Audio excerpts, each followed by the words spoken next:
Oh, look, I forgot to turn on the mic for a change. Hello, everyone. Let's start over. Hello, everyone. Welcome back to the Corso workshop live stream. And for a change, I forgot to turn on the sound. This is what happens when you don't have someone supervising me. So, I am back on the live stream, and this is a continuation of the last live stream, which I did last Friday. So it's round 2 versus the airbrush. To give a bit of a recap of what's going on. Oh, what's going on? Oh, there we go. So yeah, basically to give a recap of what's going on, I started painting the M3 Predator from Mass Effect, the 3D printed prop. I did this as a result of what do you call it? Of a poll on Instagram, which I left. Which I left on the Instagram story, and I think it was the majority of people voted for the painting of the 3D printed gun. Now, it started off well, and we managed to give the undercoat. We gave a base coat of color as well, which was like sort of dark gunmetal kind of thing using the airbrush. But then, after masking, the airbrush just didn't want to work, and I was getting frustrated. So I said, you know, let's stop there. We stopped the stream after 4 hours of work, which was decent enough. And now we're going for round 2 against the airbrush. Now, since then, I've done some research, a little bit of a lookup on the internet on what can sort of make the airbrush not work, and I found out that probably it is the paint. Since I was using acrylic paint, it tends to dry up very quickly, so probably it was jamming the whole mechanism inside, and the paint wasn't just flowing. So to remedy that situation, I'll swap the camera over to the thingy so you can see. Right, over here, as you're seeing on my workbench, I have a vat of liquid. This is a cleaning solution mixed with water. And also in this little cup, I also have the same mixture, only this has a lot more cleaning solution. Basically what this is, it's a cleaning solution, the airbrush cleaner, right, which I'm using. And according to its directions, you can even let the parts sit on it. This one has a lot more water because it tells you not to submerge the whole thing, but I think it has so much gunk in it, and you can actually see like there's a lot of debris in the cup. So yeah, actually I'm going to start off by taking everything from the cleanup, drying it, and make sure that air flows in through it properly. So I have some tweezers to help me pick up the smaller stuff. Thank you very much, June. June actually gave me these tweezers. There's this one and this one, which comes to a fine point. Both are extremely useful. So thank you so much for the donation, if you will. Okay, so there's the nozzle and there's well, this is the actual nozzle, the pin. Incredibly tiny parts. So we have to be very careful not to lose anything. Just to show you how tiny that is the tip of the airbrush from which the paint and the pigment comes out. So yeah, is the sound okay right now? Everything, can you hear it just fine? Should do, just in case. I'll be right back. I just need some Q-tips. That's the one thing I forgot to get. Let me get it just a second.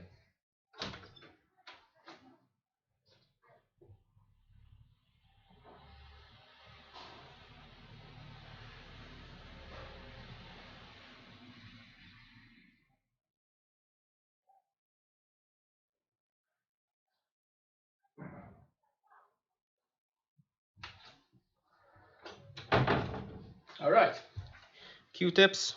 Yes, I'm actually on my socks today. It's a comfy Sunday morning still. So all I'm going to do is just using the Q-tip, I'm just going to dry up the inside just to have just to remove any accumulated gunk.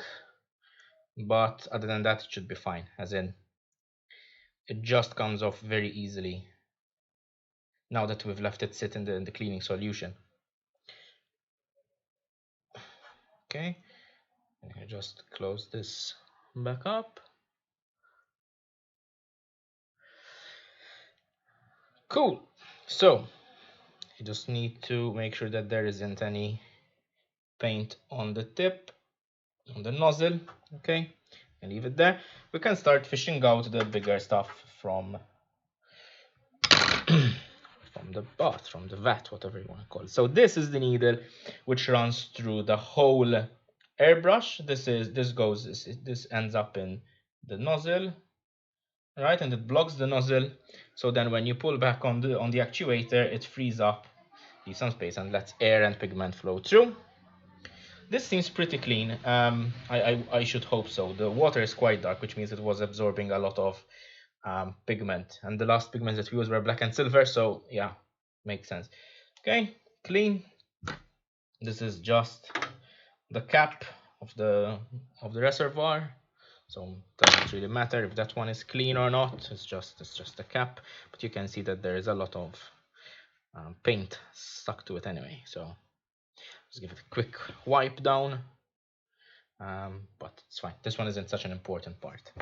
And now we come to the rest of the airbrush. I'm just going to give it a very quick wipe down.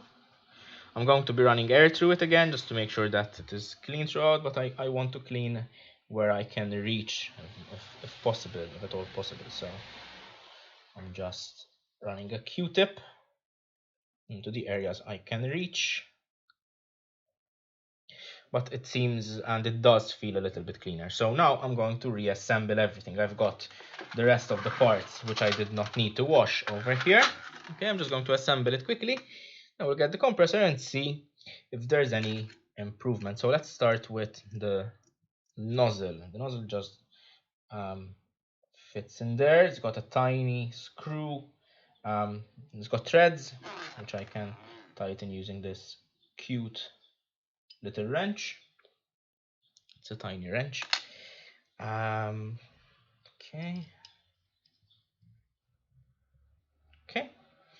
Next we need to have the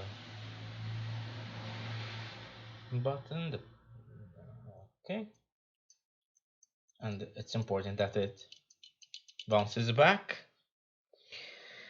Next, this piece, which goes up against the button. I don't know if it's very visible on camera, but it goes up against the button. So basically, when I pull back on this whole bar moves back, and this is what is going to hold the needle in place. Spring cap, and we tighten it.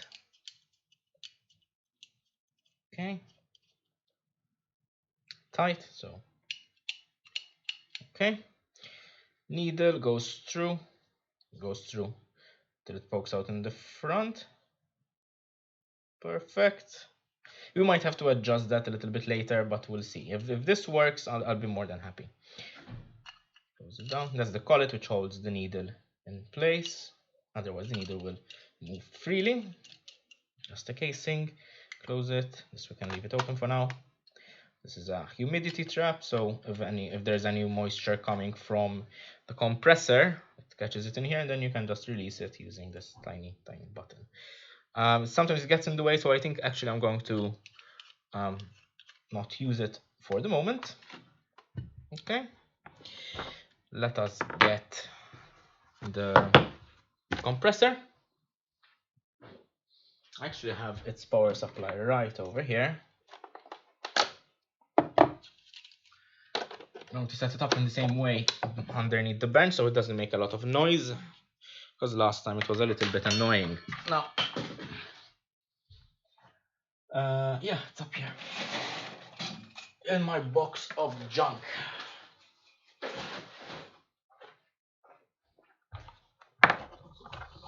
This is, for those of you who weren't with us last Friday, this is a tiny compressor and airbrush system, which is used for body paints, I believe. I'll be honest, I have a mixed feeling about this sort of thing, because it's useful because it's small and you don't need to get the whole air compressor set up, which can run you €100 or more if you buy a decent one. A good airbrush will cost you a couple of €100 as well, especially if you go for something like an Iwata, which is a very good brand. However, I mean, this whole setup I think was about €30 or something like that off the internet, and it's good for a beginner like myself to dabble with and sort of understand why one would become so frustrated with airbrushes. So I'm just going to use a couple of clamps just to hold it in place. just need, come on, I hate it. Come on. Just need to hold it in place steadily. And another one. There we go. Just leave it. Ooh, careful. Okay. Yeah. One of the clamps busted. It's fine. We just need to steady it, so it's not a big deal. Just leave it there. Like this. Okay. Now power supply. That's right. Okay, so the power is on. I can take the airbrush. Okay, so there's still liquid in it, of course.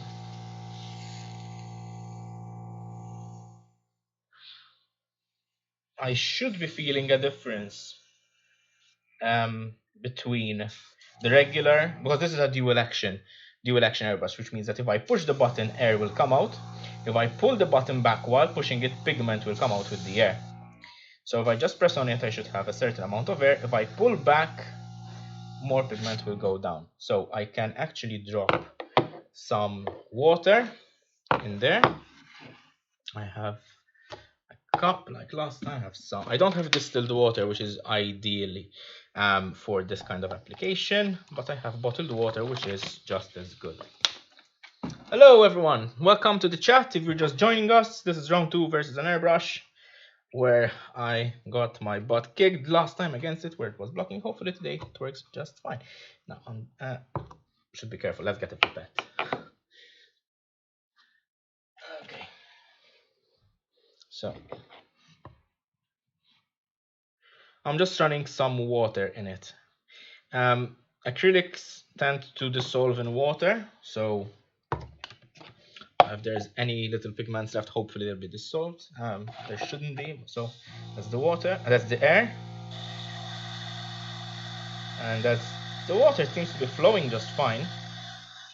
Now a test you could do, let me just put it in the holder for a second. A test you could do is get a piece of paper and you start airbrushing the paper to see how much pigment is going out, flowing out, right? So this is just the air.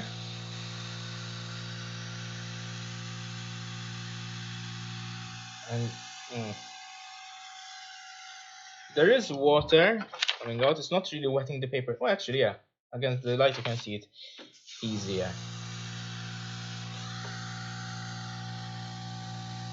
Against my hand, you can see the glisten of the moisture. I don't know if that will be enough for me to work with, but it looks like it. As in, maybe if I push the needle slightly, a little bit further back, more will flow out. I could also alternatively remove the nozzle, which helps with the spread. Let's leave it at this for now. So I'm just going to remove the water. I'm just going to run the water out of the system until I can feel it is dry. See, no more moisture left in the system. Perfect. Okay, now the airbrush seems to be working as intended, but that remains that will be concluded when we actually apply the paint. But before we apply the paint, we need to go back to the gun and mask the rest of it. Last time I had to stop masking because I was getting a little bit frustrated. And when that happens, it's best to just take a step back and stop doing what you're doing. So let me just get rid of all these containers so we have some space to work.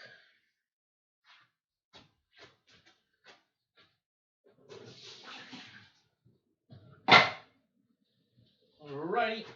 Now I got a couple more pipettes that I was using last time. This is for clean water. This is for mixing paints. We'll be mixing paints in a small yogurt cup. And last time I was doing it on a palette and I didn't have nearly enough pigment. So this time we're going to do it right. Alright, so last time we were masking some of these areas. Okay. Now to mask, we just need an X-Acto knife, some masking tape, which I have right over here. And all we're going to do is we're going to go around and leave the areas that we want to paint exposed. Now, in my case, I'm going to leave these parts, only this bit over here. Let me get it closer to the camera. Okay. This part over here is the only piece that I am going to paint. So I think I might want to even mask in there, which is going to be a little bit tricky, but certainly not impossible. So let us start by finishing the rest of the thingy. Okay, because we said that we are going, last time we said, well, I said, I don't know why I keep speaking in the plural, but last time I said that I am going to paint just the surface of this and not the undersides. I want to give this the impression that someone just painted over it, not that the whole piece is made from this colored material, colored metal. So I'm just going to start with that.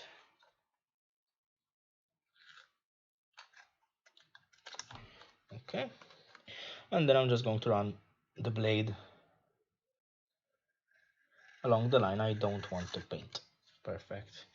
Well, it needs to be something of the sort. I try to be as perfect as I can in these applications. Masking is very rewarding. It's tedious for sure. It's one of the things that I don't like doing most, but it does give good results. So it's worth spending time masking if you can. Using a Q-tip to reach those small places is a good idea. Okay. Now, obviously, I'm going to have some irregular areas which are going to get hidden using weathering techniques, which we'll talk about in a minute. Let me just... What I'm doing here is I'm cutting a piece of tape which is the same size as the channel. I'm not interested in masking the rest of it, so I just cut it down over there. Actually, I think this might be a better solution, to just push tape down there. Yeah, that's better. Okay. Come on. Yeah, there we go. Okay. I'm just gonna push tape down there. On the sides as well. So actually, I don't know why I've got such a small piece. What color is it going to be? So this part and the handle are going to be the same color that you're seeing right now, which is like this sort of darkened gunmetal. The piece over here is going to be a darkened metallic red if I can manage to pull the mixture off. So that still remains to be seen.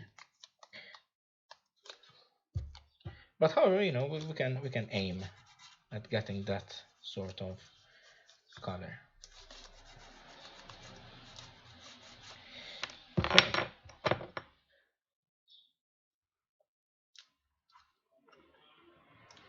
So basically, I'm just going to cut off the excess here. I think this piece, this last piece was a little bit extra. In fact, I'm not gonna use it.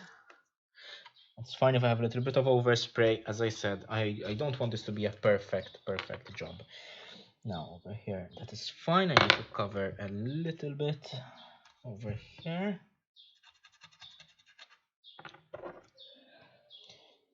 Okay, I'm just going to cut out the contour using the X-Acto knife. Okay. This pointy tweezers comes in really handy in situations like these. Perfect. Okay. Okay, so the contour seems to be done just right. Now I'm just going to very loosely cover the rest so it doesn't get painted on with some overspray. Doesn't need to be tagged on very tightly over here. There's very little chance that we're actually going to be covering this area, so I'm not too worried about this. So where is everyone from? Let's have a roll call, if you will. Say hi in the chat and tell us where you're from, and if you make something, I'd like to know what kind of things you make.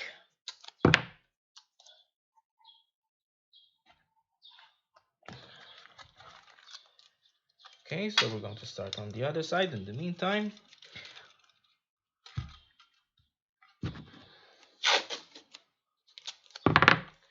Now,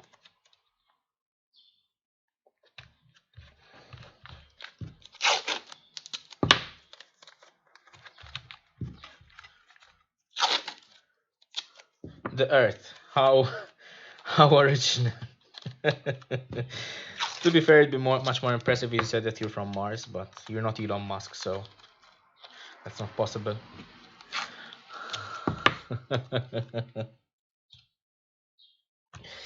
Alrighty, so let's cut out the contour. I can feel with my nail where the contour should be. I'm just going to cut along that line. If I do some gouges in the plastic, that's not a problem, because I can go back and weather that, and with weathering it will hide a lot of my crimes, as it were. Okay, so that one needs to stay there. There we go. It's a nice clean break. Bake more than make. Yeah, Trisha does bake quite a lot, and she does excellent things. Baking is making.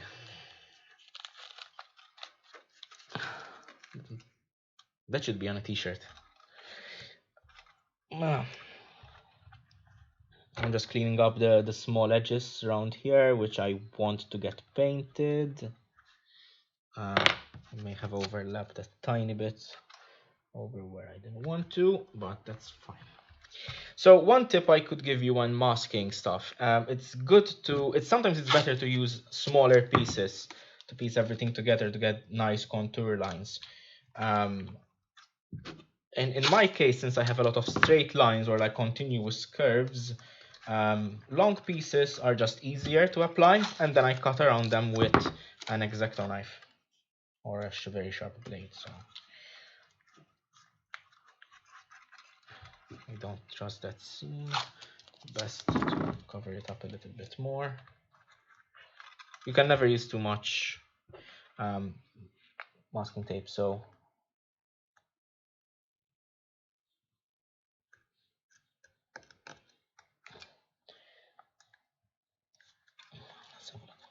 okay, it needs to come out to here.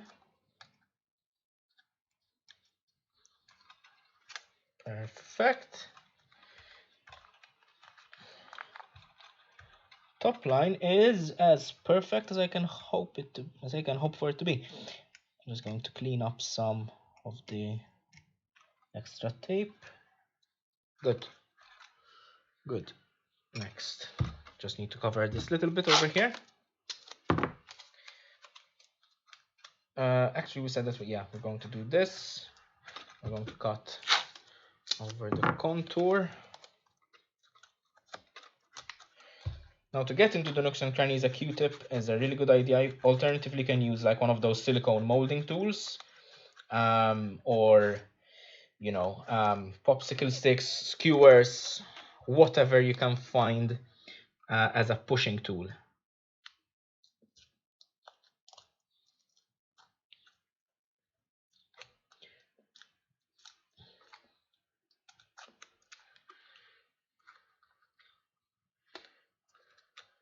Okay.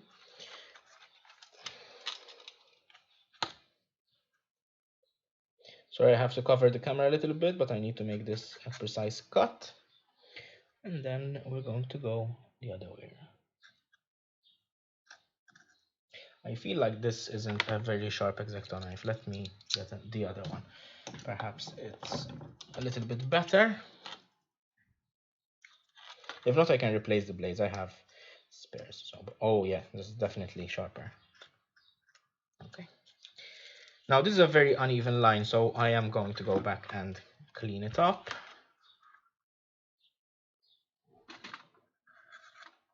Perfect. Now let's go back and clean up this line as well as I can. I don't need to be extremely precise. I just want to have a straight line as much as possible.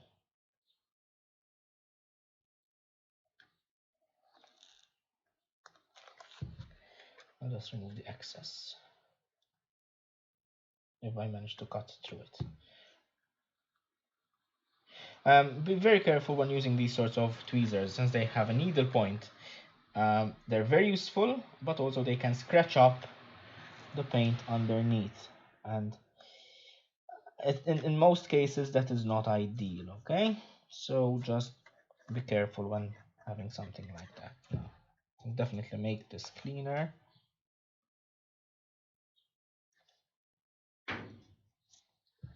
Perfect. And over here as well, but a rounded contour. If you have a very sharp X-Acto knife, you will find that it's much easier to work with. Okay, so that's one of the tips I can also give you with regards to this this process. Let me just eyeball it.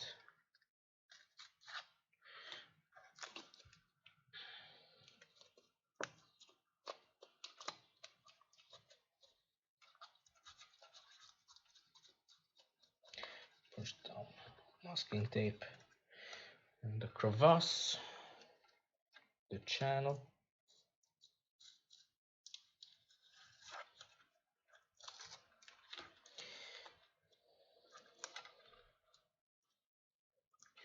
Okay. Okay, we're almost done masking. I just need to clean up a couple more pieces. Okay, that will be good enough. Okay. Having a sip of coffee from my brand new mug, which says Uncle Kurt, thanks to my girlfriend's nephew.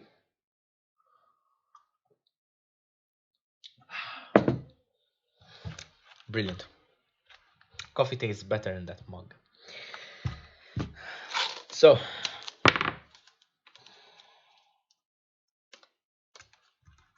okay. Sometimes it's better to just overlap some areas and then go back with an X-Acto knife, because in my case, what I notice is that if I try to be as precise and go with the tape up to the edge, usually what that means is that I am going to leave some undefined edges and unrefined edges. So sometimes just easier and more and neater to do something of the sort. All right, I hope you can actually let me move closer to the camera. Apologies about that. There we go. So now we have a nice crisp division between the two without any overlap or wrong underlaps. What do you call them?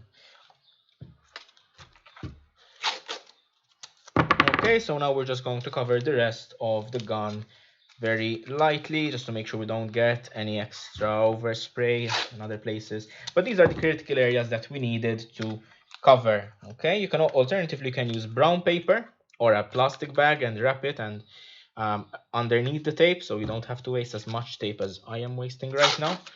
But that's fine.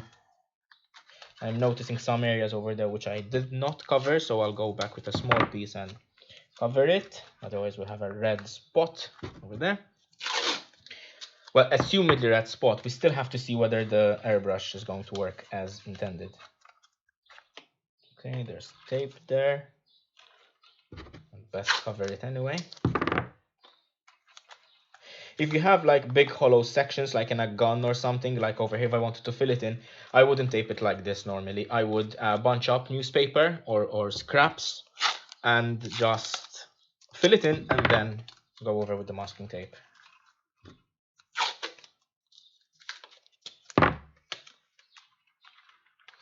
Now I'm not going to. All right, this side. I didn't do this side. I thought I did. Never mind. I just need to cover most of the areas.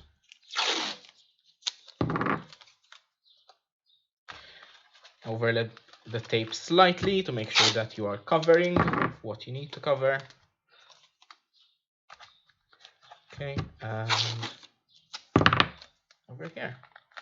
And that should be almost the last piece that we need to cover. You can see a small gap in there.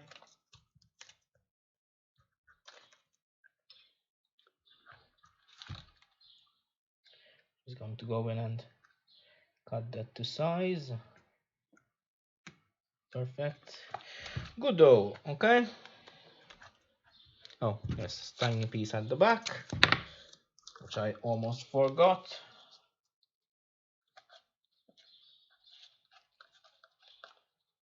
That works perfectly. Okay.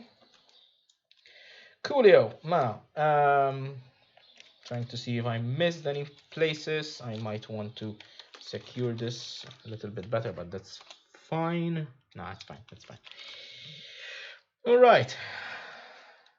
Let's see if we manage to make this work. If we do, I'll be extremely pleased. However, before we actually get to mixing paints, I need to set up my drying setup. Actually, I can do it on this table, which is basically a piece of wood.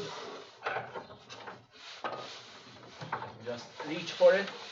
It's just a strip of wood like this, piece of scrap plywood with a spring clamp. I also managed to get splinters in my fingers.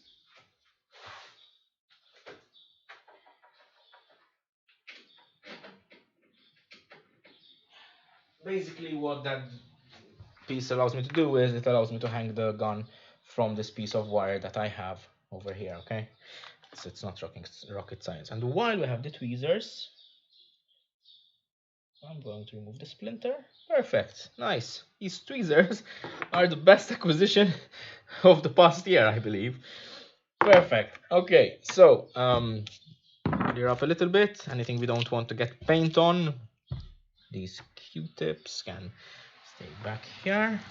I don't want to get any paint on the tweezers, neither on the X-Acto knife.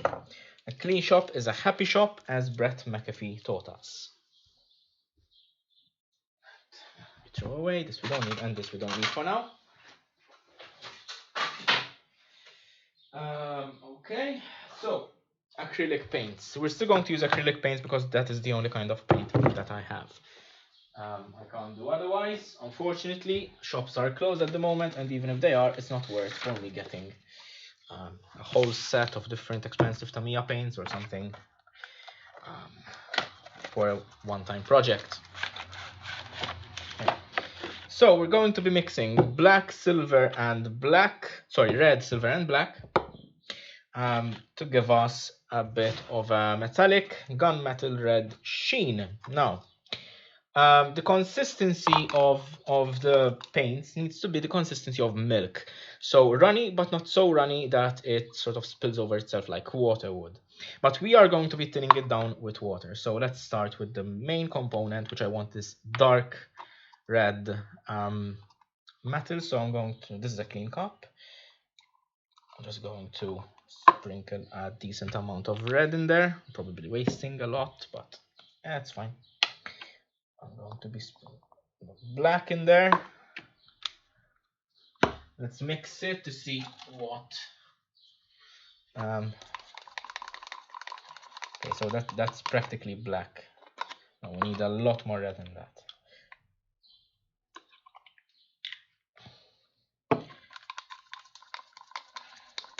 And I put too much black in there, and that is a very deep blood red. It's not a bad color, but I want it slightly redder. Ooh, careful there. This is why we have rags in the shop. Okay. Okay, so I don't know if it is visible. See, it's a nice deep red. I'm going to brighten it up by adding a few drops of silver, which will give it its metallic sheen, or so I hope. It's also going to lighten up a little bit. Let's give it a few more drops. Now the mixture as is a little bit thick, I think. So we're going to dilute it with a little bit of water. It's not bad, it's very close to what we need it to be, but I'm going to give it a few drops of water, make it a little bit runnier. Hopefully that will also let me pass it through the airbrush with little issue. Okay.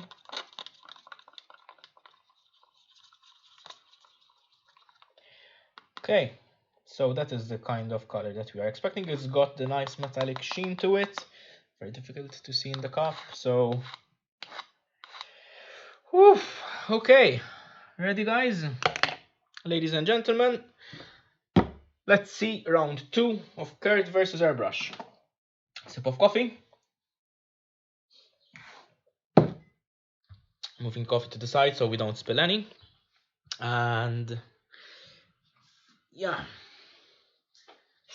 I'm getting the cap just in case I have blowback. Okay, getting rid of all the moisture that I have in the system right now.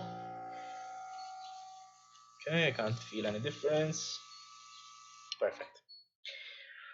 Woohoo! Let's go.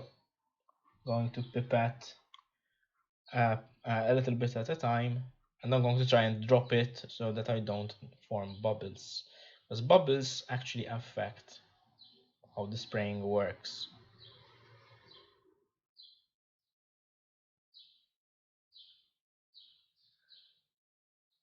Okay.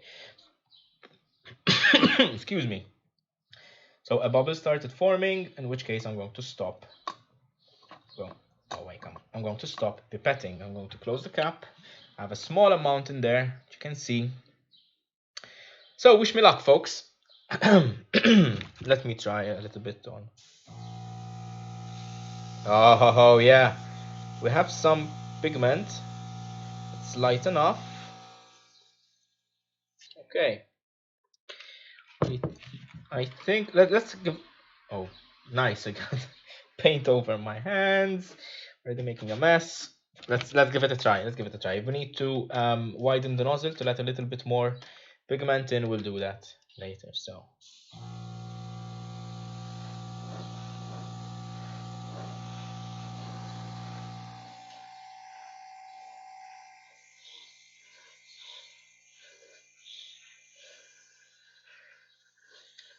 Okay.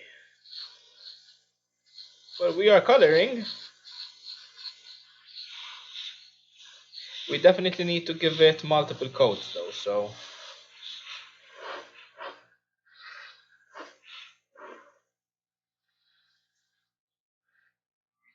Okay, let me try removing the nozzle, so maybe it will widen the spread a little bit better. That made no difference at all.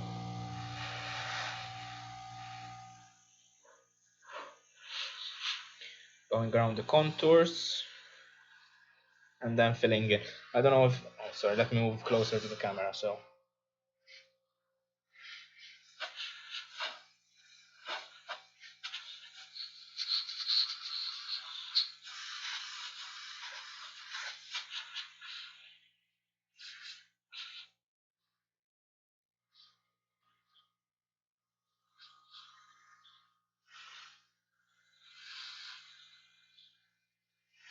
doesn't seem like we're running out of pigment anytime soon, but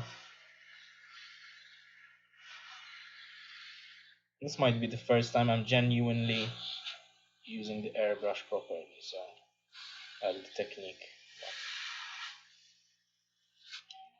Okay, it's kind of working, so that's good. That is good. Let's I'm going to try and well, let's have a look at the reservoir. Oh, there's plenty of pigment left. I don't think we need that much. Just going to move the needle a smidge back so that I let more pigment flow in. It should also, yeah. Okay.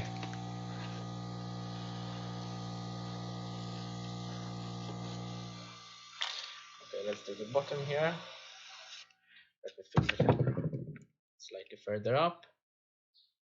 If you have any questions or comments you'd like to share on the chat, please go ahead. I will try to keep an eye on the chat as much as I can. So interacting with the community is what these live streams are all about. So if you have any comments or questions, I'd love to hear them.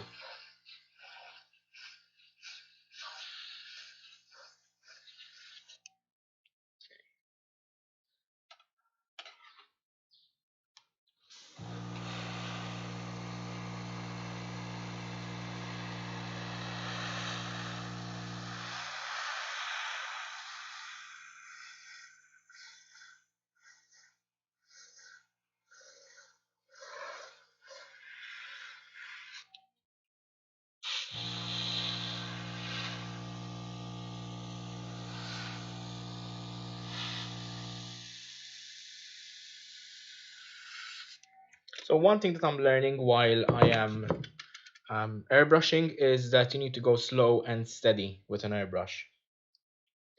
It doesn't use a lot of pigment at all. It really what we call it vaporizes the pigment um, very easily. So it aerosolizes it. So yeah, so far I am happy. So this is the part, the side that we have not painted, and this is the side which we have painted. And look at that, it's actually working. Hey, I am a happy camper. Now, for now, I'm just going to give the first coat to both sides, and then I'm gonna go back and do a second coat, because I'm noticing that going over areas which I've already done deepens the color better. So I'm not going to rest it on the paper so as not to ruin all my work.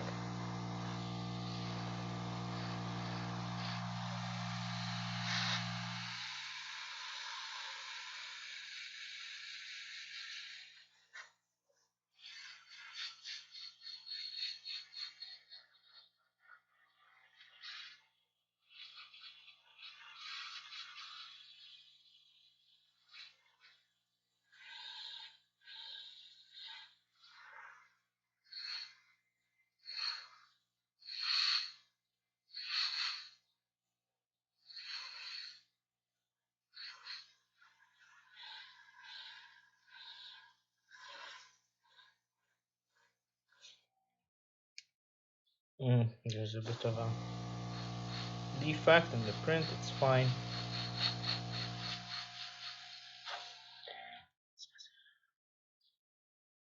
Oh, it's good to hear, June. I don't do much airbrushing because I mostly had grief when trying to use the airbrush. So it is, I am very green at this, and it's way outside my comfort zone. So, but that's a good thing. I mean, that's how you get, you make your comfort zone wider and wider. Right? I'm noticing that not a lot of pigment is going out now. So, but we do have enough in the reservoir. Seems like we had better results when the needle was all the way through. So let's fix that again. The needle is all the way through. Close it. Okay. Ooh, this side is pretty much dry. I haven't done prop making in a few years. So, and usually when I do prop making, it's rattle campaigns and the paintbrush acrylics and weathering. So this is a new process for me. But if this works, it opens up a lot of different avenues. And I've seen very good prop makers do this sort of thing. Bill Doran from Punish Props and Brittany Doran use this technique. Airbrushing is like a staple in model making and in prop making, as well as Adam Savage from Mythbusters. He has a channel tested on YouTube. If some of you don't know about it, I don't know why you wouldn't know about it. It's such a huge, good channel to follow. So he actually illustrates this technique, airbrushing techniques as well. And I remember his video actually started with the airbrush clogging up, so it's a common problem to have. So yeah.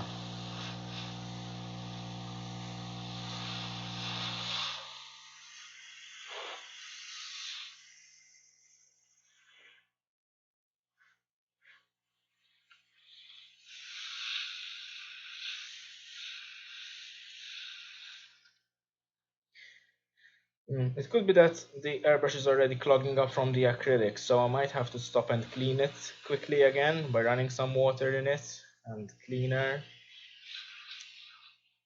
I'm noticing that acrylics really aren't very forgiving on an airbrush.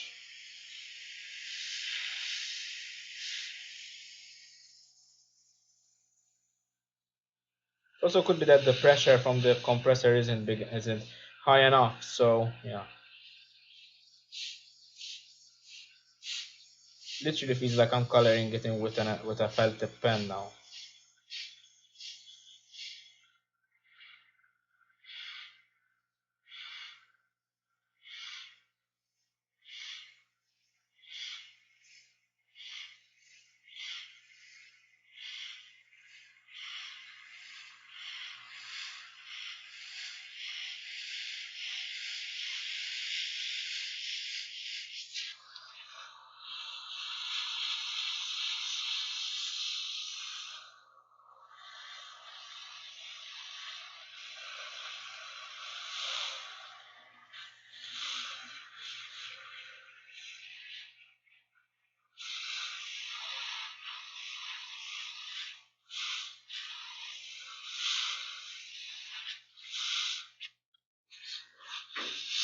Okay, I'm getting cramps now.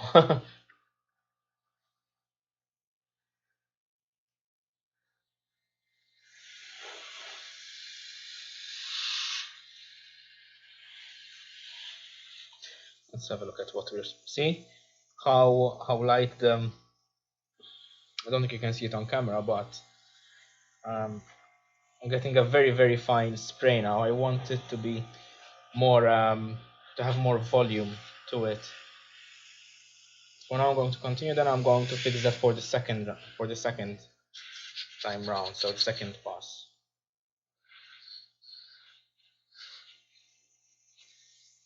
Yeah, I'm seeing some areas over here which are a little bit splotchy. It's fine for now because I'm going to come back and do them again, but for now I'll try my best to leave it as even as I can.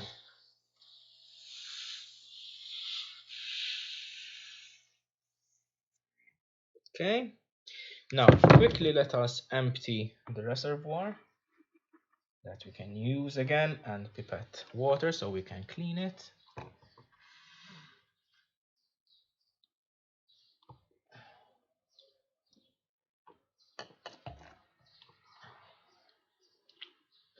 Just pipetting clean water in it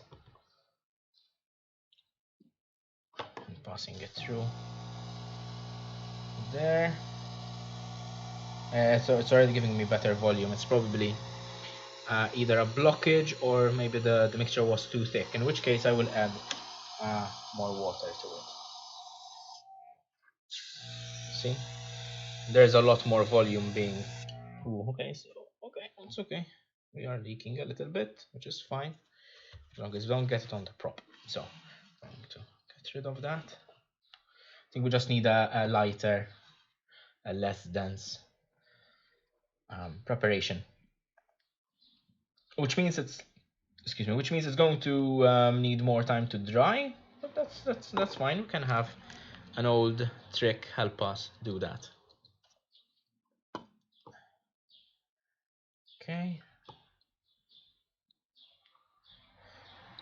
as much as possible I'm going to try and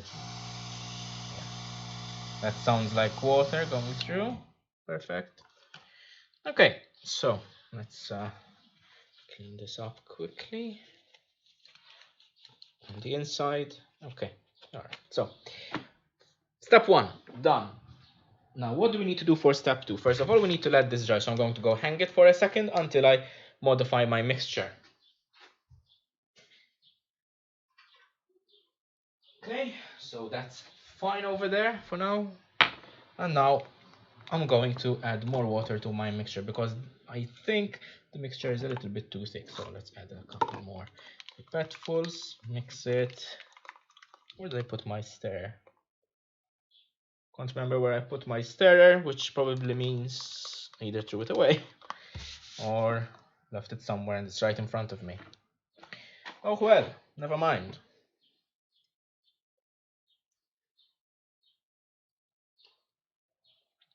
So, as a much runnier solution, it's got a couple more bubbles in it. We'll try to avoid getting those in. But now we're going to set up the heat gun as a blow dryer, as a hair dryer, okay? I have this heat gun, which has two settings. Setting 2 obviously is the heat gun as we know it, very high heat, up to 200 degrees, even more, 300 degrees I believe. Actually, it can go up to 650. Well, never needed to use that. But setting 1 goes up to 50 degrees Celsius, which is roughly what you would find in a hair dryer. Now, it's very important we do not exceed 90 degrees Celsius when heating, because that is, getting a little bit technical here, but that is the glass transition point for PLA, which is the kind of plastic that we're using for our 3D printed prop. Which means it will start to deform and melt. It won't become liquid. You'd need about 210 degrees for that. But for those of you who are scientifically inclined, 90 degrees to 95 degrees is the glass transition temperature for PLA. Now I'm going to lower the volume of the microphone, get the prop back, and blast it with the hair dryer until it is dry. And since it was such a fine mist, it should dry up in no time. Okay, so let me just lower the volume.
Okay, hello, welcome to the chat. Thank you.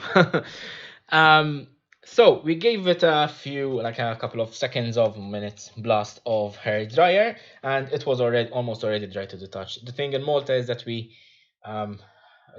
pieces, like when using paint, they get dried up very, very quickly. So it's not something I'm worried about. So it feels dry to the touch. It doesn't leave any pigment when I touch it. It is not completely set yet, so it might be a good time to start actually on the second coat. Now I'm thinking about it. I'm not sure. I'll give it a second coat and then I will adjust the color again, because it could be that this is getting a little bit distorted. The color is being like affected by the undercoat. However,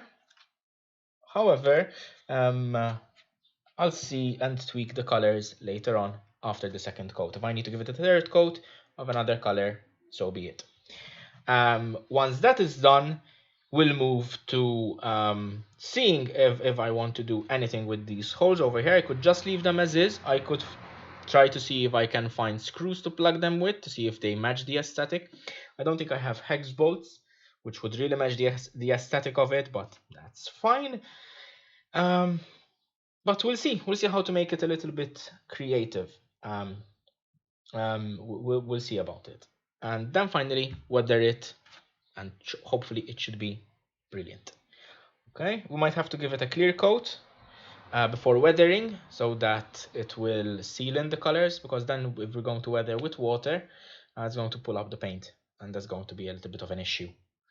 Okay, so water and acrylics, obviously they sort of dissolve together, they blend together. So if I add water on an acrylic finish, it's going to pull up the paint and ruin my whole work. So let's avoid that. Again, with the airbrush, usually you would need to wait quite a long time. Seems to have like good pressure in it. Okay, we got rid of all the moisture inside. Alrighty, let us load it up with our newly diluted solution. I'm going to do it drop-wise so as not to introduce bubbles in the system. And upon the first bubble that I see, I'm going to stop pipetting.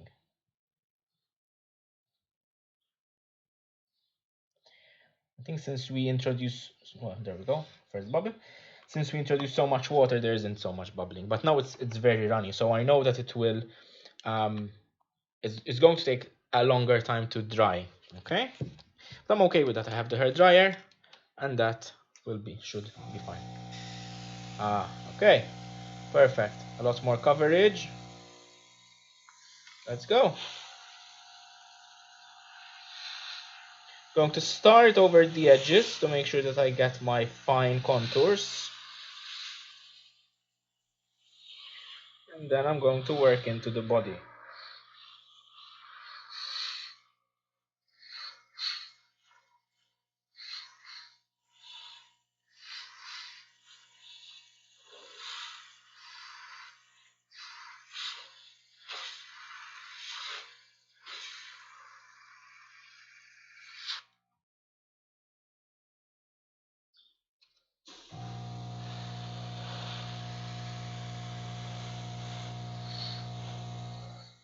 Going over some areas which I feel like I've missed.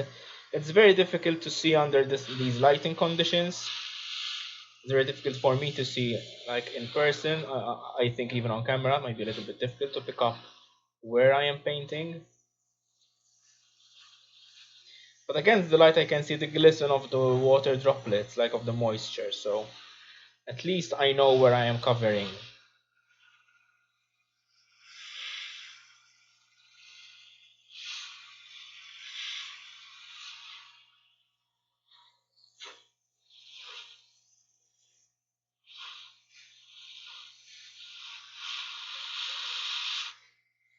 Okay. Still got pigment there. Perfect. Now since this is a runnier mixture is going to run out quicker, I think, but we still got plenty left. So far so good. Okay, let's do the back, the bottom, and then the other side. We have to be careful when flipping the piece over because this side is going to still be wet. But I can see already that a lot of the glisten of it is drying up, so I know that that is drying up quicker. But I think I like the color. Might have to give it a third coat, but we'll get to it.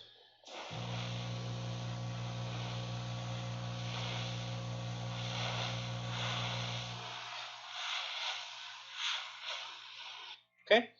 When I am stopping the flow, I'm always moving my finger forward while it's still pressed, so it goes back into just compressed there, and then I'm letting go. That prevents buildup of the paint inside the nozzle, or so I read. So I've read. So.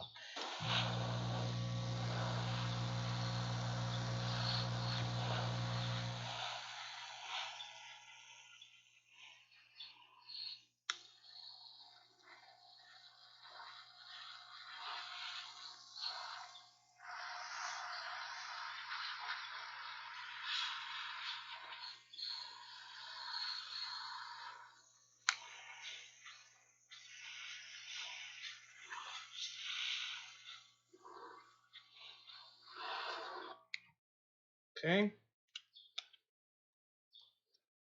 That looks fine, alright. Even there looks fine, I think. Let's go to the other side. Okay, again, contours and then filling in the body.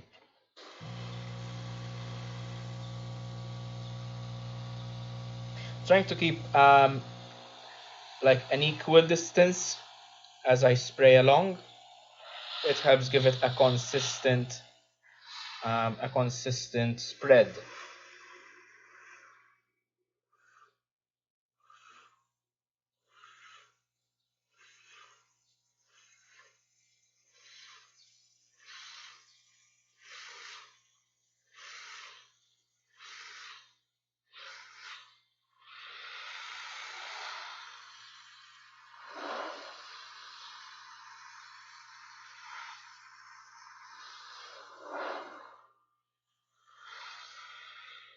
Okay.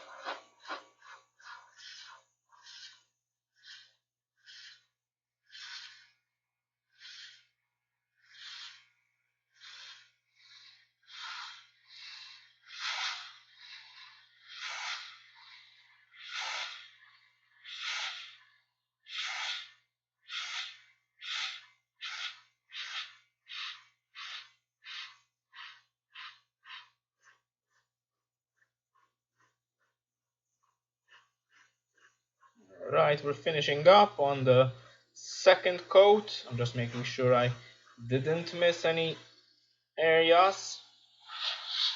I was going to go back and forth on a very wide pass. Okay.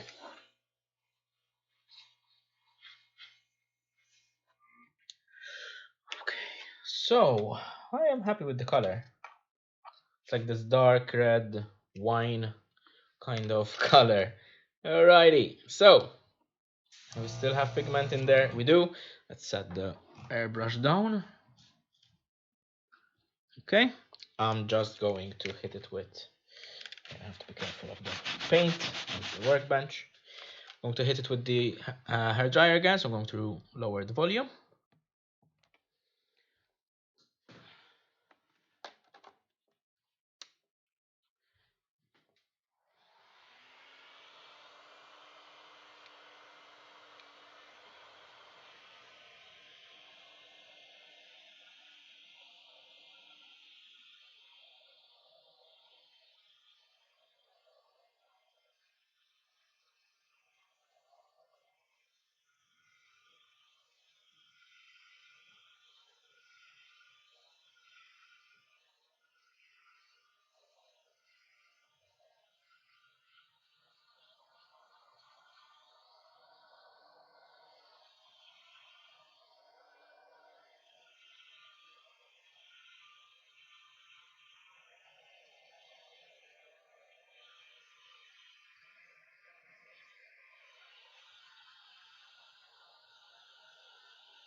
Okay, so I think that is good enough for now. I'm going to lay it aside and leave it to dry a little bit longer while I explain the next steps.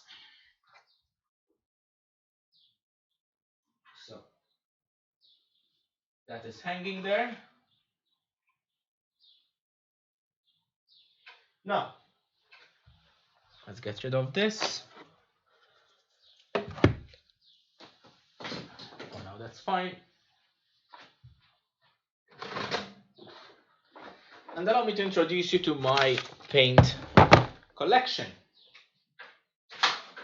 Now these are all paints that I use for my Warhammer models, so that is how this collection got started. So I do not have any particularly dedicated like prop paints or anything. Some of these are Citadel, okay, Citadel from Games Workshop. Some of them are very old, years even. More, I think I've had some of these like the Ultramarine Blue. or maybe some of the older one. I can't really. Some of the older ones are more than 15 years old, and I've had them when I got my first Warhammer set with a friend of mine. Some of them are more recent. I also have some. These are Vallejo, model color by Vallejo. I have some game colors also, I believe, by Vallejo. Yes, again. So model colors and game colors by Vallejo. I have some. I think these are the cheaper acrylic tubes. I have some rub and buff, which is extremely useful. I'll show you how to use it in a second. We're actually going to use it today. I have silver leaf. I also have pewter. And I have European gold, which is a kind of gold, of course. I'm going to use pewter today, later on, so we'll keep that to the side. We're also going to need some black. This is London grey.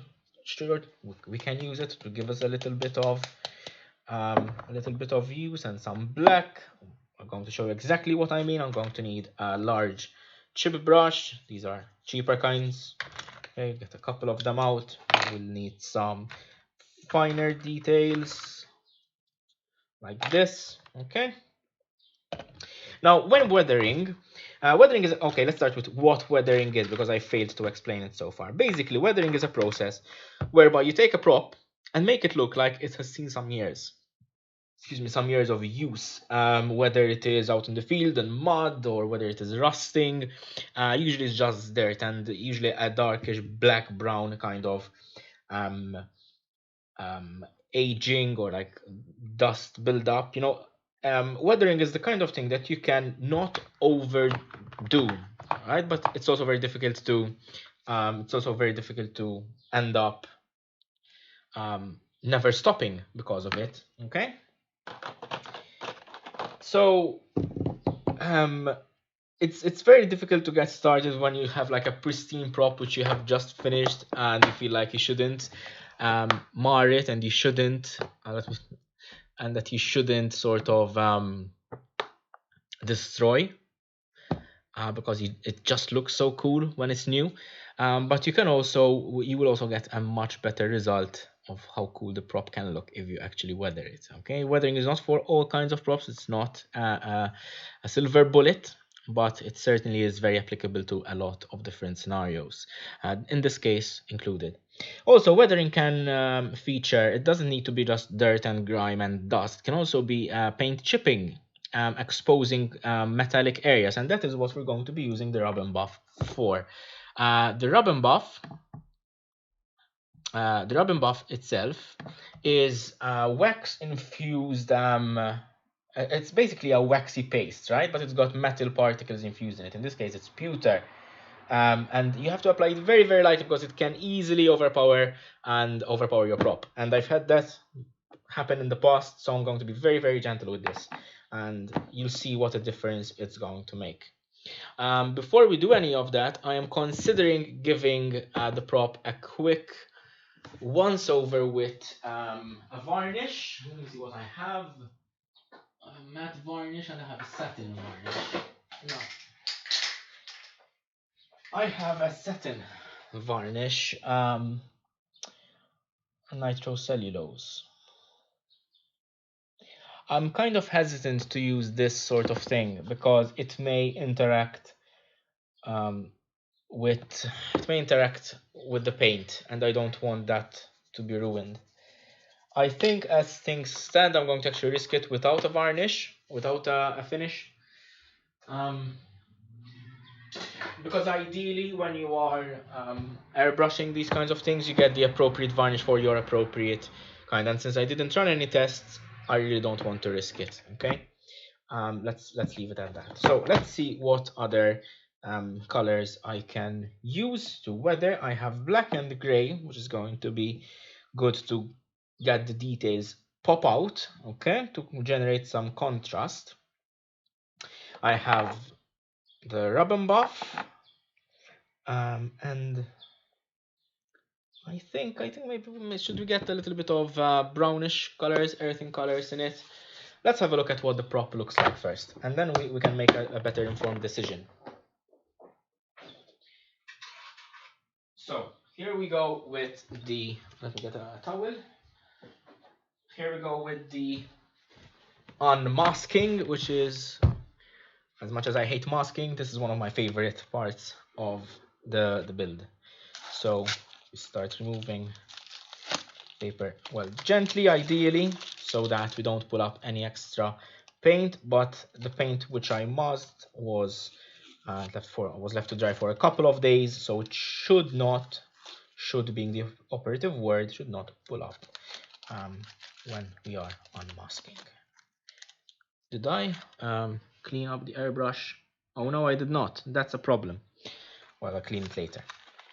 I forgot to clean the airbrush, but well, it is what it is. So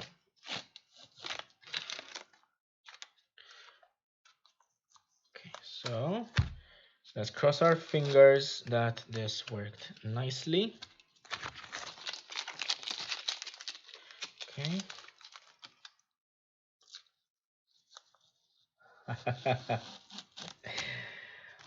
Yes, that's what I'm talking about. I'll show you in a second. Okay, so let me just move this piece over here. I'm trying to be gentle. There's another piece there. Now look at that. Look at how crisp the difference is. That's very nice, if I do say so myself. Let's proceed with this other side.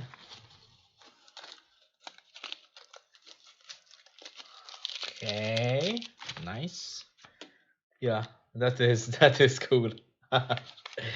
That is very cool. Now,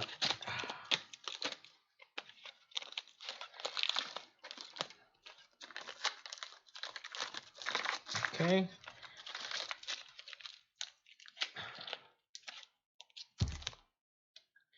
I just need to remove these parts as well. If you're just joining us, welcome to the stream, first of all. I am Kurt from Corso Workshop, and what we're doing today is we are finishing the second part of this stream. We started this a few days ago, where we started by painting this 3D printed gun. Is the M3 Predator from Mass Effect, from the Mass Effect series, and it was downloaded and printed from the internet. It was printed locally, but I downloaded it from the internet. I believe the account Data54 designed it and made it available online on Thingiverse. You can check out the stream from last Friday if you'd like to see exactly where I got it from. I showed it on screen as well. So, okay.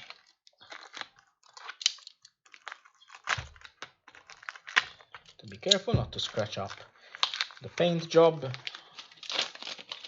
They said ideally this would be sealed in, but it is what it is at the moment, and I would rather not risk marring up or reacting with the paint job underneath.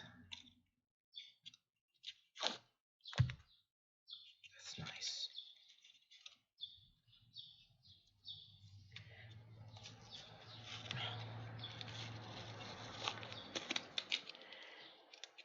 Okay, I just need to get that in the channel down there. Perfect. Nice, and we have to mask the whole prop. And isn't that cool? Doesn't that look cool? Nice. Okay. Get rid of these. We will get rid of this wire as well in a second. We don't need it anymore. We don't need to let it dry. Weather will need to dry, but I mean, yeah. Actually, I'm thinking now I should cut out leather pieces to fit in here. Maybe glue them on. That might be cool to do. So the way I would get a template of that inner area before I start weathering, because then once I start weathering, I do not want to mess up the weathering. So let's start with that. I can take some masking tape again. Make sure to cover the areas that I want to take a template of. Okay, I'll go in with a Q-tip in a second as well.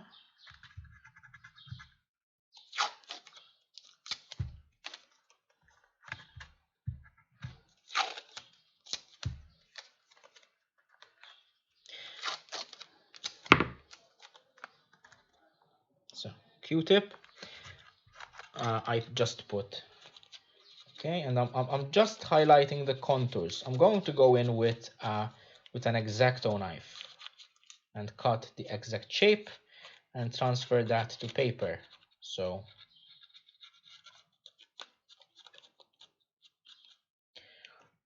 okay, so X-Acto knife.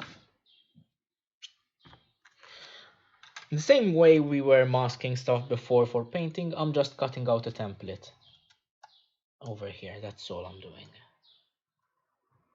Which I may or may not use. I haven't decided yet. But what we'll see. It's good to have a template here anyway.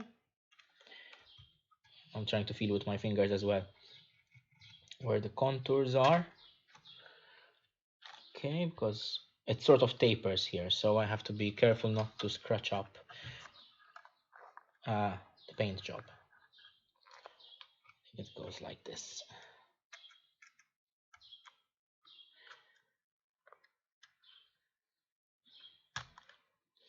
Okay, I'm just removing the extra bits. Oh, it doesn't need to be perfectly precise, but the more precise the better. All right, so okay, so I'm just going to get another piece of paper and I'm going to try and lift the whole piece in one go, because if I do that, then over here what I have is a perfect replica of what that shape is. I'm just going to stick it onto some paper, then I'm going to cut it out and then transfer that to leather. Just make a quick job out of it. Shouldn't take me long. In fact, I think I'm going to dye it black from some scraps, so as quick and easy as possible. So now you might be wondering what I'm going to be doing for the other side. For the other side, all I am doing is the reverse. I'm going to mirror what I'm doing here. Okay, I'm going to mirror what I'm doing here and basically going to help it with the back of the X-Acto knife. Okay, I could have done this a number of ways. I could have taken a photo of it and then taken the photo to like Photoshop or something of the sort. Okay, is this still grabbing onto it? It's not perfect this way, and that's fine, but it's going to be close enough. I could have taken this to Photoshop. I could have printed the template, which would have perhaps been easier, but since it's an idea I got right now. Okay, and we have the second piece cut out. Okay, now let us just try to lift it up. Let's get rid of this wire. Just getting in the way now.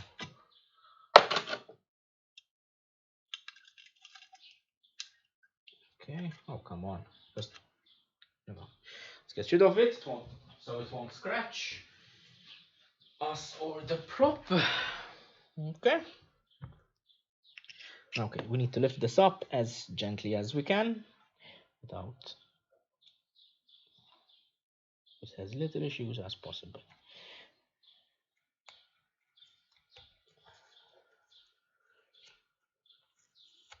Okay, we have it, and here we have the second. We'll obviously refine it a little bit. Okay, we'll refine it a little bit. Okay, so we have a notch there, so it goes down a little bit. Yeah, I think we can work on that in a second towards the end of the project. Okay, so we'll just leave this to the side for now. Get rid of these tools and we can start the weathering. Now, I think what I'm going to do first is the recesses, which means the washes with the black and the gray, and then I'm going to do the highlights, which is with this, okay, with the rub and buff. So basically to do the washes, it's very easy. You just need to take a palette, mix a couple of colors. Okay, I'm going to just use a drop of black because I don't want to darken it too much. I'm going to take this London gray, which is a, well, if I manage to pat it through, because this is quite an old, it's quite an old thing. Okay, it's a slightly lighter version of it's a very dark gray basically. Okay, now I'm going to add some water to it to make it much more like a wash. Okay, I'll need some paper towels, which I have right here, or a soft rag, or whichever works for you. Let's just get a square and a stirrer just to mix. Actually, we can use the brush. I'm going to use the medium brush. Just mix it in there. Okay, it needs a little bit more black. What we're doing here effectively is a wash. Okay, it's going to be a very, very light. Oh, that's too much black now. I always do this. I always overshoot. Okay, so let's mix it in. It's a consistent color. It's okay if it spills over the side. It's meant to make a mess. So I'm going to get more water. Let's get it over in this tray over here. Okay, it needs to be very light, very runny mixture. Yeah, that figures. Always spilling things everywhere. Okay, so what we're going to do now is basically, it's going to look like we're going to be messing up the paint job. Okay, so see how runny that is? I am going to go into the details, right, and cover in the details. But before it can dry, I'm going to take the paper towel and wipe it off. And what's that going? That is what that is meant to do is give it some depth. Okay, and basically the pigment, the paint, is going to run into all the details, right? Into all the details and all the recesses, but we'll wipe it off from the highlights, so to give it a bit of depth. Okay, you can already see the difference between the top and the bottom part. The bottom part is a lot lighter than the top, and what is happening in reality is that the details are just getting painted in. Okay, I'm going to try, and even you can use a Q-tip to get rid of the extra stuff. And we're going to go around the whole prop with this. Let's do one side first, then we'll do the other, so you can see the difference between the two sides. You can go in with a mixture of colors. Umber, burnt umber usually is a choice for dirt and earth and like mud. Black, sometimes even when I weathered, let me show you, when I weathered this, I made, I showed this in the last live stream, but this is the Dragon Priest mask from Skyrim. When I weathered it, I also weathered it with like white and light green to give it like a bit of a rusted look. So yeah, you can weather with a lot of different techniques and colors. So okay, now I'm trying to avoid the red for now, for no particular reason, just that I just painted it. But, okay, obviously in there we're going to have to go with a Q-tip. We can be very rough with it, we don't need to be gentle. Okay, I mean this has been handled in battle, I mean in space battle, so okay. And there as well, again go over the same areas that we did. It doesn't need to be even, in fact the less even it is, the more realistic it will look. Like try to imagine that someone dropped this in some oil, or was, you know, oiling the gun and then, you know, try to wipe it off. They wouldn't. If you're wiping it off quickly, you're not going to get into all the nooks and crannies. So um, that is how you give a prop some depth and story. Okay, try to think what the prop may have been through.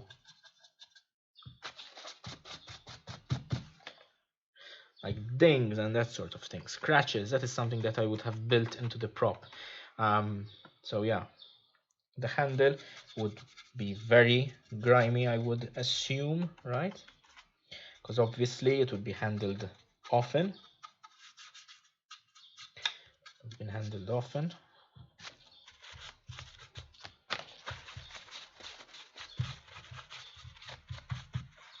And now we're going to do the red parts. Oh wait, we need to. Okay, let us weather the red parts and we'll see the difference. Let me just. Okay. If you have any questions on what I'm doing, please post them in chat. I'm more than happy to answer. Or if you have any comments or maybe tips on how I can do this better, please let me know. So, okay, let's do the red parts. Now there isn't a lot of detail on the red parts, truth be told, so it's not going to really affect it so much, but it's going to darken the whole piece a little bit. Okay. Right. I think I actually quite like that a lot. Okay, let's do the back. And you don't need to be very gentle. Just you know, sometimes the rougher the better in these kinds of applications. Okay. Like certain recesses, would you actually go in and clean them properly? Certain recesses, right? So yeah. So this is the side which we have not weathered. Alright, see how clean it is? And this is the side which we have weathered. Look how much more depth it has. Like extra pigments, you know, it gives it a little bit of a story. So clean and weathered. And it looks really awesome. So let's continue weathering. Going to weather the top and the front, the barrel. I've got an idea for that, which will involve the use of the airbrush again, but we'll have to see if we can actually get it running again, because I left the pigment in it and probably it dried up inside it, which was a stupid thing to do, Kurt.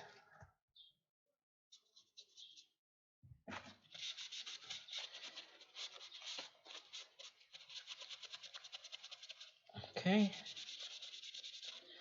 and just maybe even get like a drop of water to lighten up these some areas where I have spilled a little bit more on it. That's fine.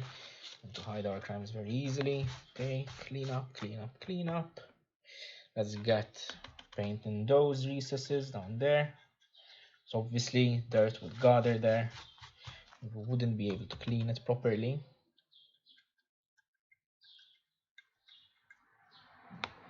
Okay. Clean the tops, but not inside there. Okay. Perfect. Get another piece.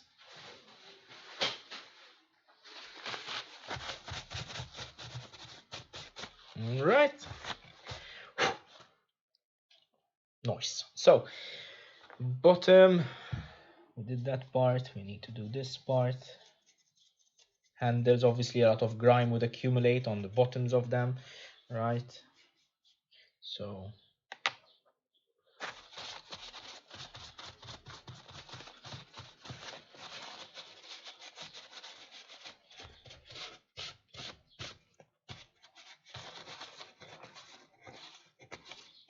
okay, I'm just going to be very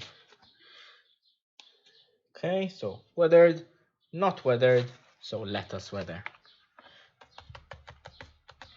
Again, recesses, details. So this is why I said it's going to help us hide a lot of our crimes if we didn't manage to mask properly, because all this is helping us, you know, blend everything together.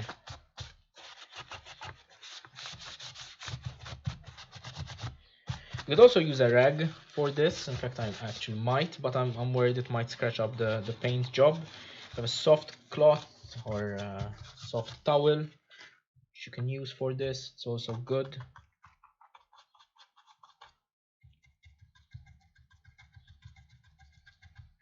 Okay, we've got paint in those areas. And then wipe it off so that it accumulates where it wants to accumulate. Okay. Okay, now these parts over here, the channel in there, of course, we have to do all the red stuff. The red parts, let's do the red now. Darken it a little bit.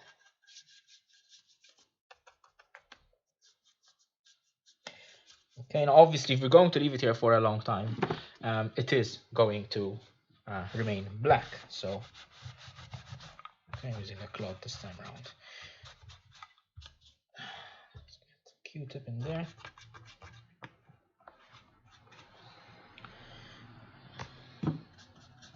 Doing the undersides over there. Okay.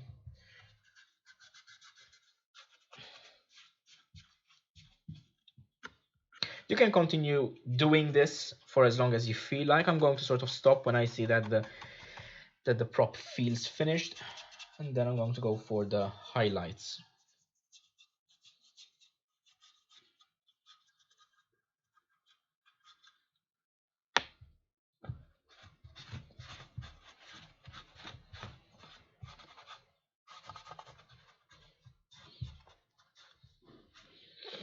Okay.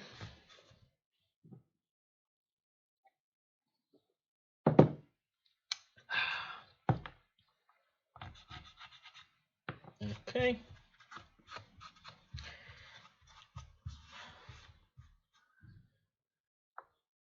One last piece that we need to weather, at least this bit over here. Just going to go over the whole piece just to make sure I didn't forget anything. Like, I want to have a look. Like maybe over here I forgot to maybe wipe it a little bit better. Okay, but it's okay if it gathers up grime. It's perfectly fine if it does.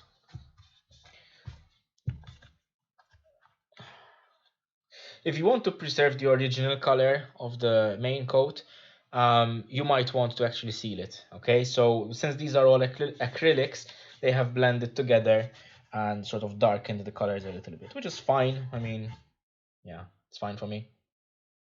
Let's do the front. The front, I think I'm going to first weather it with this process, and then I have another idea.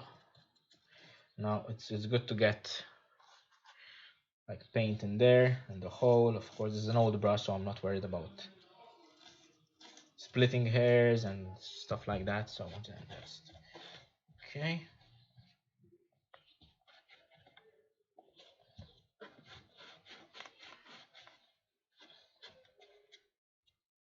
I'm going to go down with a Q-tip just to pull up any excess paint that I dropped in there. Okay, now, okay.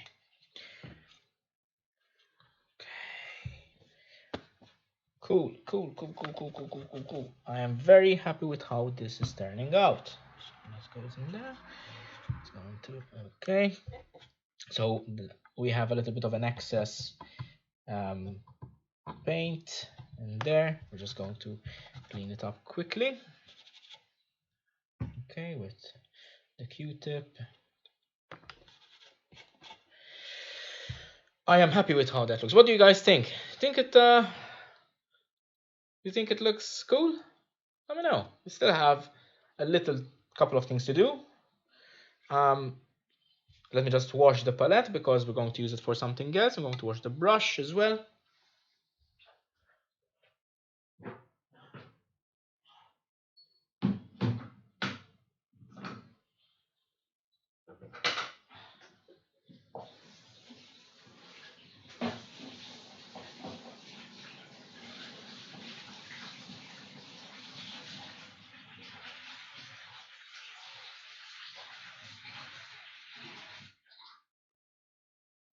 Okay. Got tape stuck to my foot.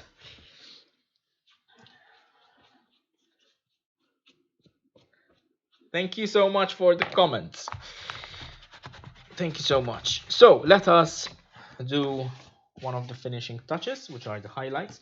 And I want to do this before I apply the leather, if I'm going to apply the leather over here. The reason being that this will actually stain the leather as well, as in the wax will go on the leather and you'll never get rid of it. It will take me multiple washes to get it out of my fingers as well. So yeah, we won't need paper towels for this though. Well, technically we might need one, not for cleaning up, however. Okay, let us just fold it over here. We're going to use a process called dry brushing. Dry brushing is a process well known to model makers, where basically you take a paint or a pigment or whatever it is. In this case, it's going to be rub and buff, and we're going to take a little bit and apply it on the brush. Okay, but then we're only going to dry it. Okay, we're going to dry it on the towel or paper towel or whatever, and only apply the very faintest, the very faintest of layers. Now, I haven't used this pewter one in ages. Okay, so I'm just literally going to just the tiny drop. Okay, you see how small of a piece that I used, and I'm going to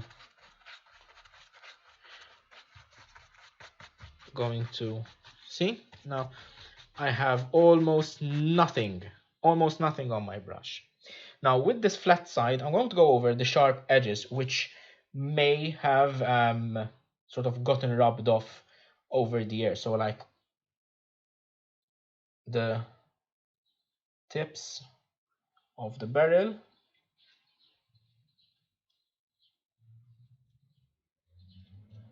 and it's such a subtle,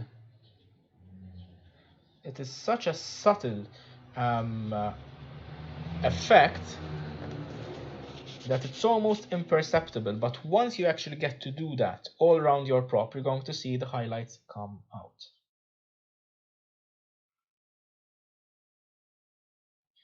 Okay, like the edges over here. Try to think where it would have chipped off. Where would it have rubbed off over the years? Like edges, obviously, corners, the side over here, maybe it got like thrown to the ground a couple of times. Now you're going to see, I don't know if it's very visible on camera, I'm going to do my best to try and sort of show it. But this is the side which we have not applied any rub and buff to, and this is the side which we have applied rub and buff to. Can you see the faint line over there?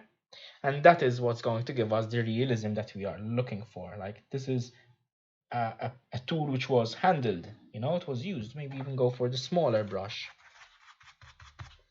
to apply. We have to be very gentle with it. So I think we need to apply a little bit more over here though.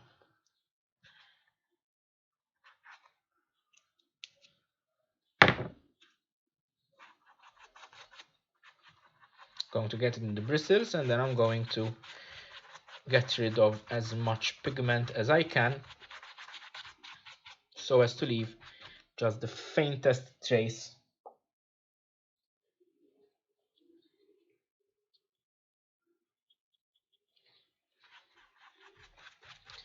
Just going to leave the faintest trace with the flat side of the brush, not the tip of the bristles, okay?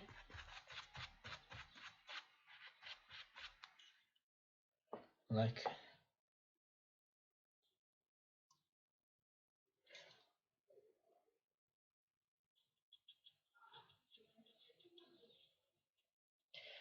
also sometimes, like in some corners, I may want to go beyond the edge, like some paint has chipped off over there.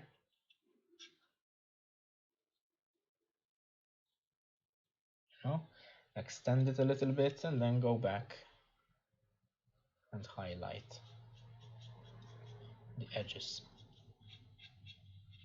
You can also use your finger for this. You don't need to use a brush, but the brush is usually the easiest application method.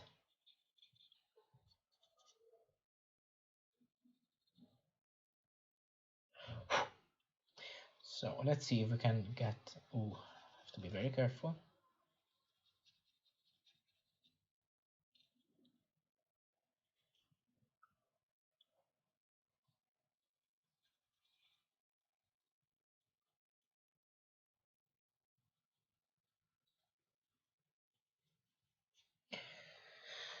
Okay, apply a little bit more,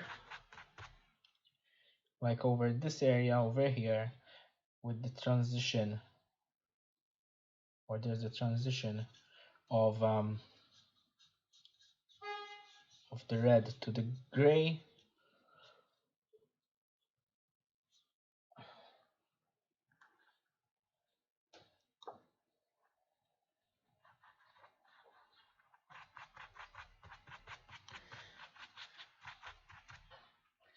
Okay, like for example at the back of here is a perfect example, see?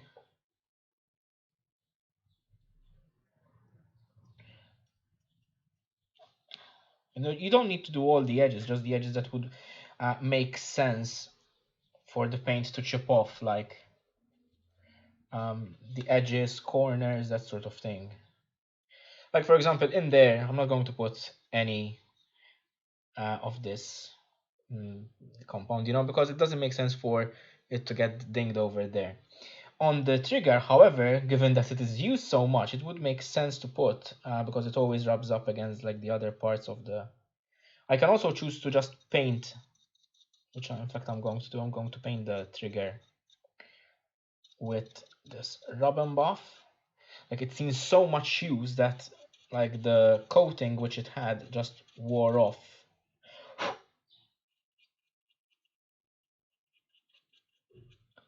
You know, it gives it a little bit more contrast. Okay, it's a very subtle application, so it's not like you're going to spot it immediately, but when you do, it will actually look a lot nicer. At least that's my opinion. Okay, like corners, as I said, I'll go over them and be a little bit more liberal with their application. Okay.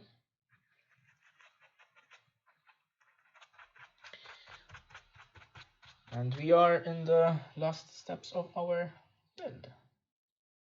So yeah, well, not build, a paint job rather, but again, do the same on the other side.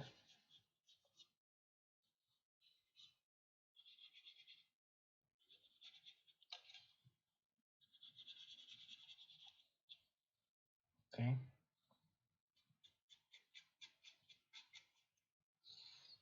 Okay, and a bit off.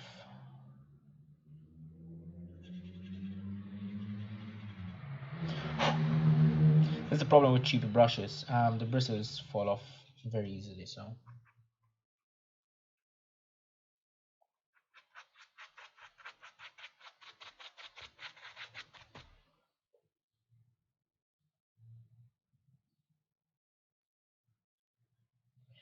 Corners.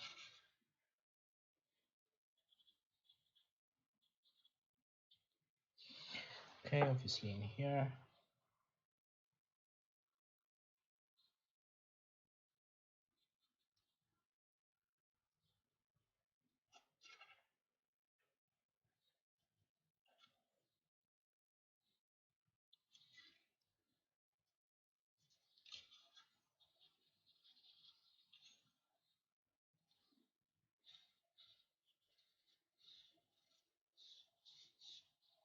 Okay.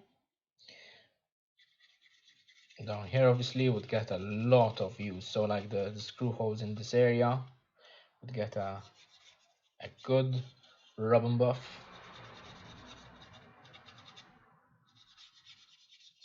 And like the butt and like the edge over here, like it got bashed into someone's face. Trying to tell a story over here, guys. So don't report me. Okay, so like this area over here, this area over here, just the edges though, not inside. Now these obviously could do with a little bit, very fine and subtle highlights. Okay, over there as well, down here, trying to see all the areas which would benefit from this treatment. Again, it's not a one size fits all situation at all, but there are some spaces that really do deserve this kind of treatment. So again, this site I'm not too happy with, so I'm going to give it some highlights. Again, once you finish the whole thing, you'll see the difference and like the mixture of colors and metals together. It looks a little bit messy at times, and you can still go over this again with some weathering if you so prefer. I think I'm going to stop here though. Let's see. Am I happy with this? Is that the other side as well? Remember, edges have like two faces which you need to go over. So it doesn't make sense to just do one, you need to do the other one as well. Okay.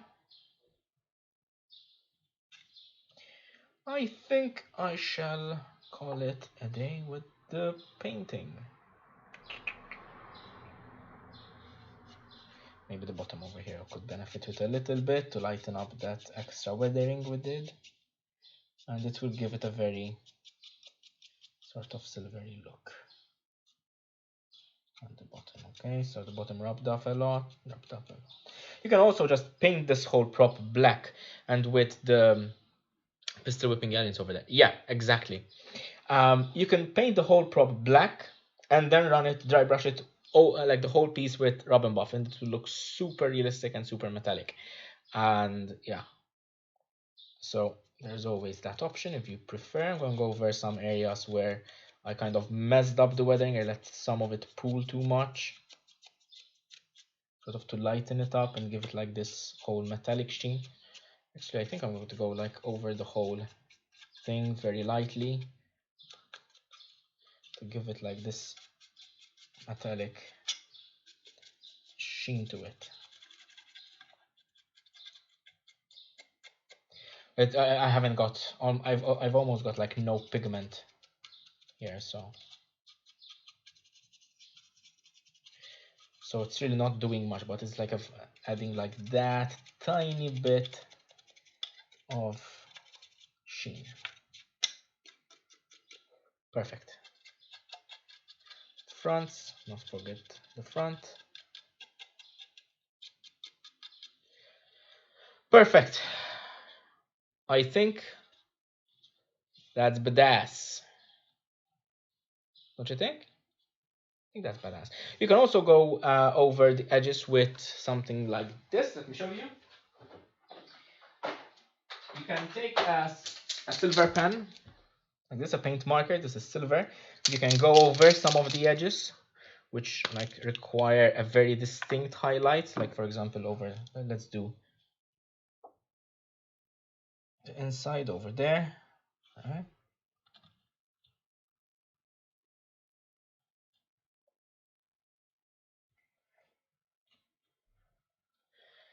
You know, it can also do the job instead of a rub and buff, but whatever you've got. All right.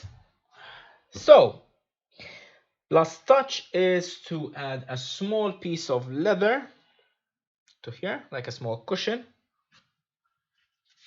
Let's start cleaning up. We'll clean the supplies later, but we can start just throwing away the stuff we don't need. All right.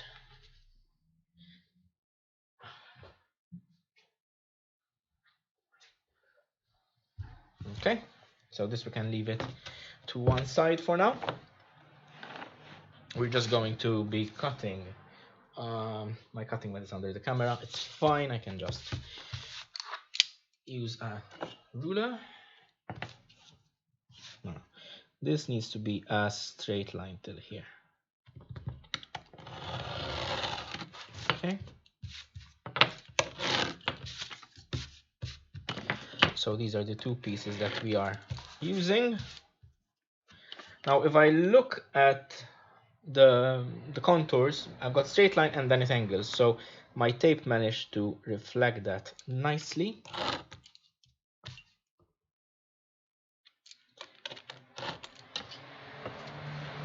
I might still end up not using the leather. As it is, it's not bad. It's just, I think it would be cooler to add the leather.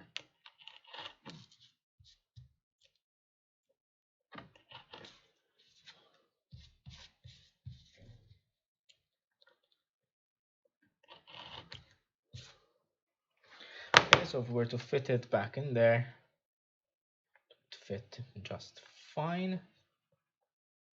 Okay. And obviously this will be then reversed onto the other side as well. It's not perfect. It's got a slight, it's not exact, but I think it's good enough for what we're trying to do here.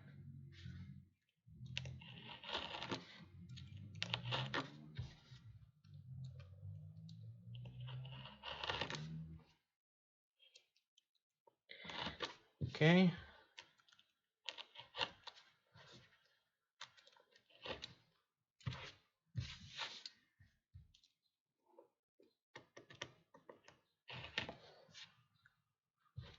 And this is this, wait, like this. I might just leave it as is. Now that I'm seeing it, I mean, it's not gonna be perfect and precise. I think I'm going to leave it as is. What do you guys think? Should I add a piece of leather or should I leave it as is?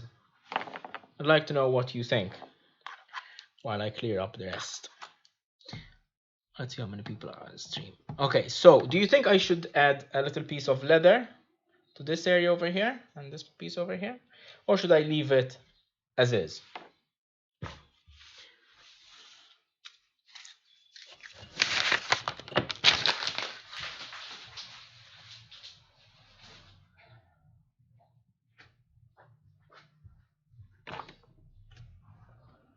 Any ideas? Will look cool with leather. Yeah, that it will. Yeah. It will look cool with leather. Okay. Leather it is. Perfect. Let me move some things out of the way. So I can get my cutting mat once more. I have to move the camera. Okay. I need the cutting mat right here. So I should have some scraps. I think I even have like smaller scraps up here. Well, yeah. Dropping the whole box might not have been ideal, but it got me what I wanted. So I think this is the perfect thickness for something like this.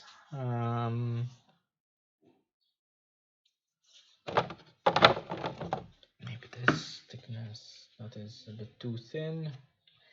No, I think we're going to have to use these two pieces, which are fine. Well, they're not as thick as the whole piece, but I think it will be fine. So we have 1, 2. Is this the same thickness? No, slightly smaller. Is this the same thickness?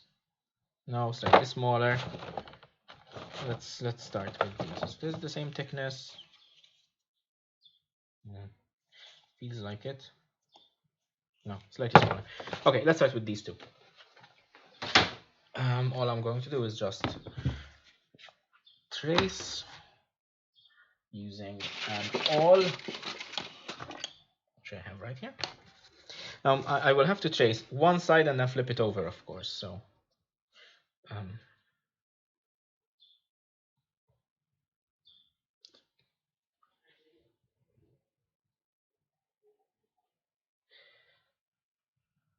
I'm not going to carve anything on these, just going to be a very rudimentary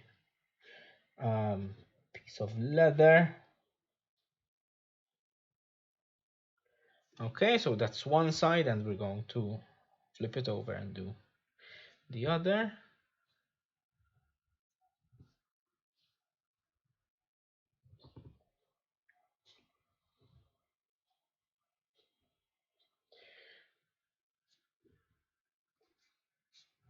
I'm trying to get all the angles and slopes and edges that I can. Okay, now I think we can fit everything in one piece of leather. Now we'll cut everything together. So let's do it like this. Now doubling this over with paper gave me a bit of a sturdier template to work off of. So like it's easier for the awl to rest against. I don't need rulers. Okay. And obviously that piece needs to be joined. And now the inverse.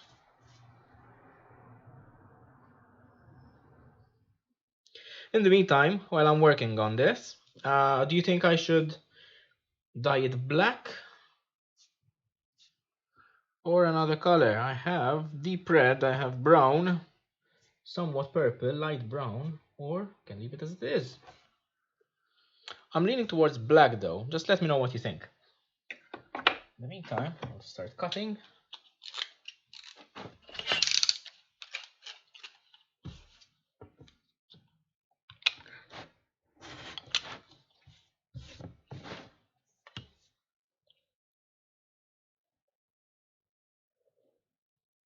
Going to cut the longer edges on a straight edge to try and get an accurate cut.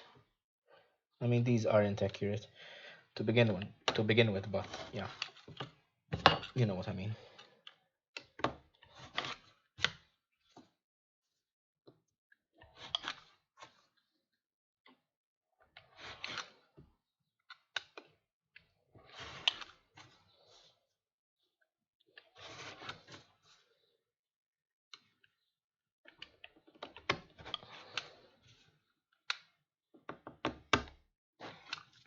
Okay, we just need to clean up this edge, make sure not to overcut. And this is the first piece, which goes over here. Okay, so we have a vote for brown. Okay, so we need to adjust this slightly over here.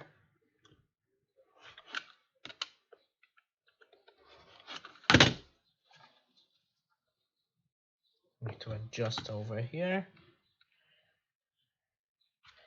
I see, so this part needs to come like this.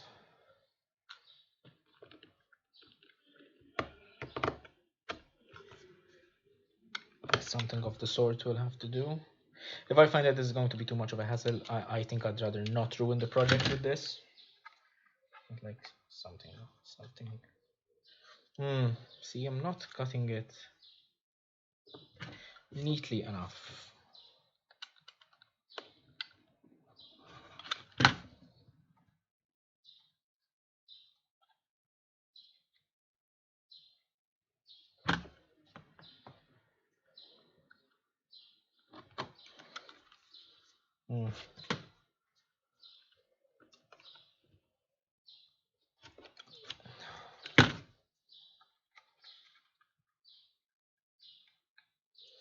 See, there's that gap which I don't like. And of course I can cut it again, but you know.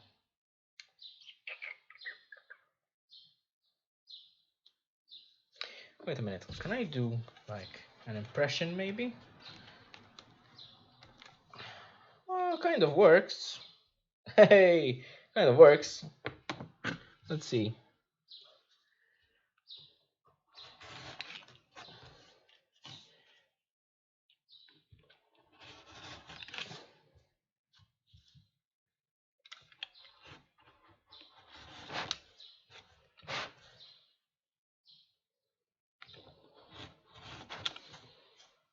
Well, I have very faint impressions on this, so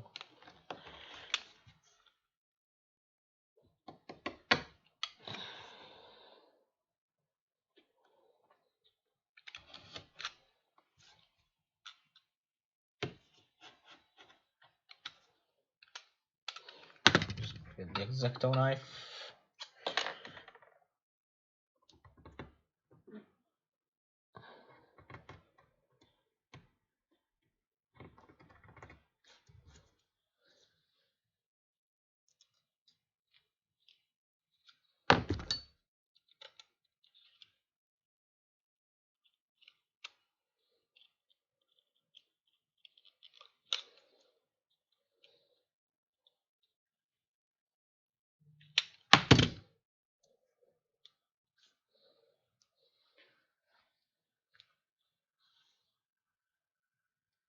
Okay.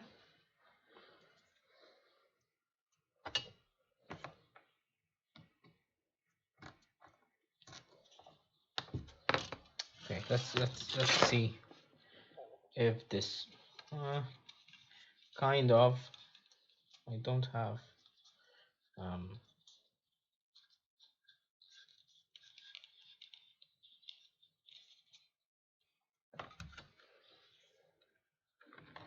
I think honestly I think this is more trouble than it's worth. I need to be a little bit finer on the edge.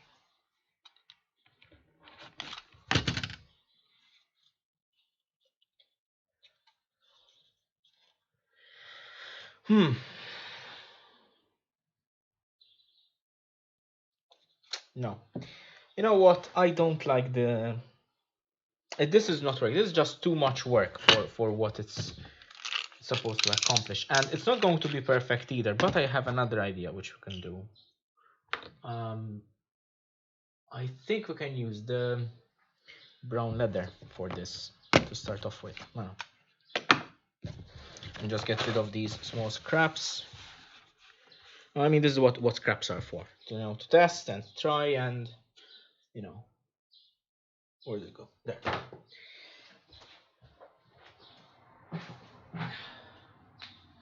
I have another idea, and I'm going to use this piece. I think this will work just fine. Bear with me. So, I need my strand cutter.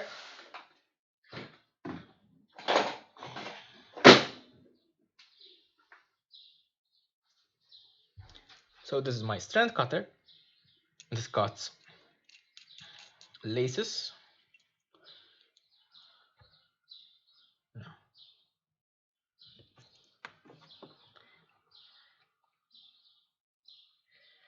If I were to cut a lace,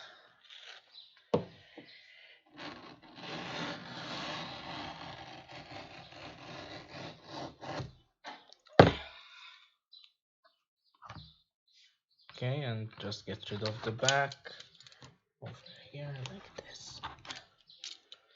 Now, it actually matches very nicely. Seeing what I'm aiming for over here.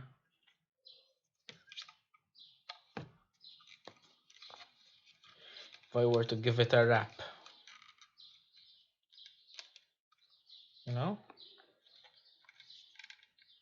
I think I should start bottom up. Let me see if there's enough material first. Then I need to cut. Let's get this over here so we don't scratch it.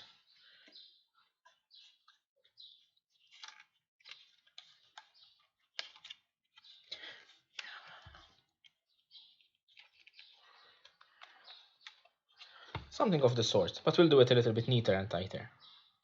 What do you think? I think this can look cool. Yeah. Now let's clean up the edges.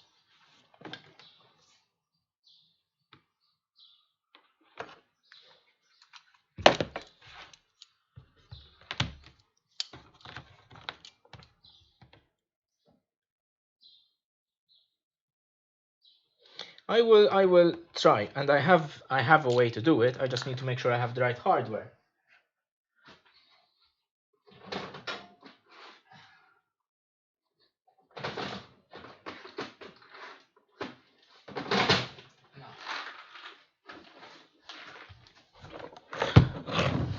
Let me see if I have a small enough screw. think I had one running around somewhere here, but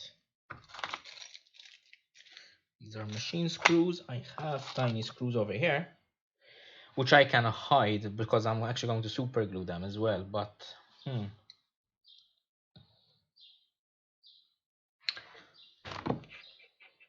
I do not have brass tacks. So this is an option. Okay, yeah. This is an option. Let's leave it over here.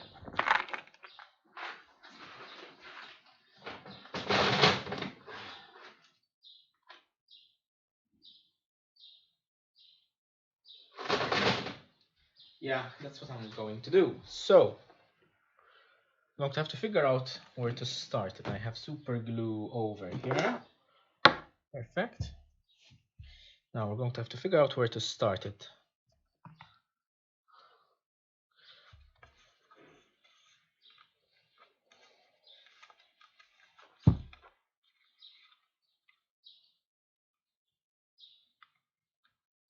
Actually, let me cut this straight so it nests.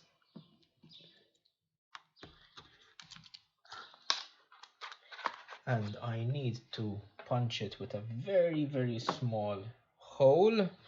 I'm not going to bust out everything. That's it. Okay. Now let's see if we can mark it.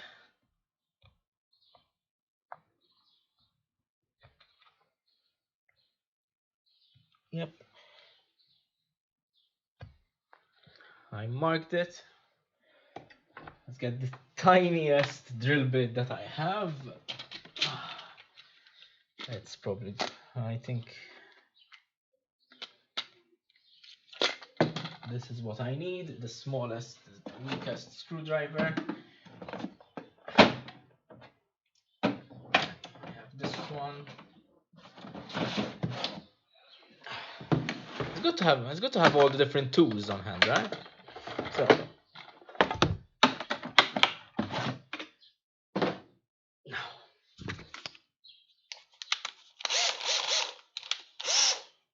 okay, drilling.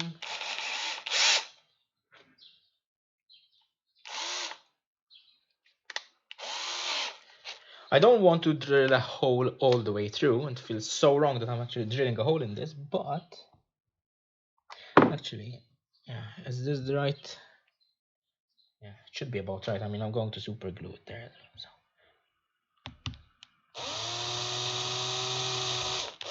Okay, I just drilled it through the surface. This is obviously hollow on the inside since it was 3D printed.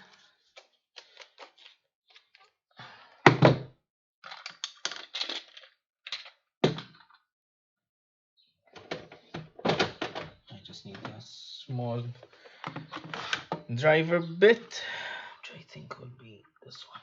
Yeah, it's a easy one.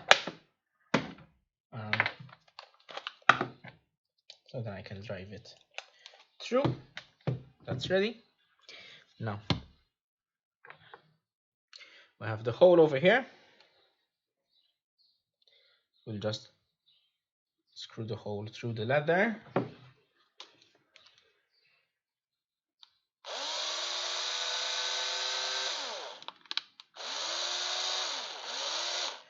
Okay, leaving just a little bit of the tip so it can nestle in there. And we drop, and I think I ruined the super glue here because I left it lying sideways, which is why I hate these, but let me see if I can.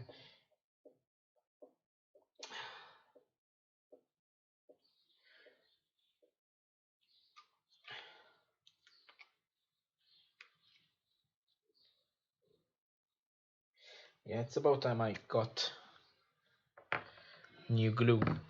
Got it all over my hand for a change. Okay, so instead let's use this, just like we did last time.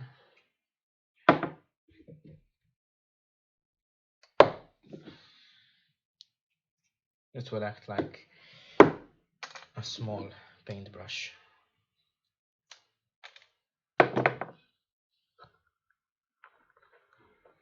There's glue on the top over there. I'm just going to drop glue there. Perfect. Let's leave it on the silicone mat. Blow over my fingers. Here it goes.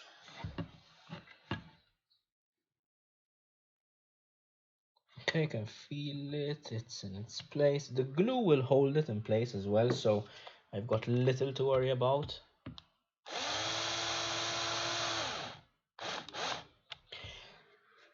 But that will allow me to, if I can get a little bit tighter. Good. Now this will allow me to wrap it tightly enough without worrying that it will come off. And I can probably hide the screw as well. I mean, it's not such a bad thing. I mean, it's brass, so it fits with the aesthetic, I think, but we'll see.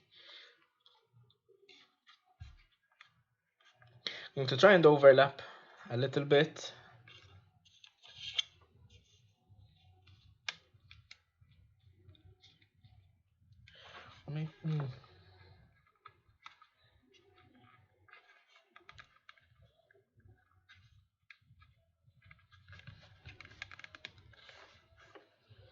Should I overlap or not? I don't think I will overlap. I'm going sideways. Let's do it like this. I'm just wrapping over here. Get it a little bit better.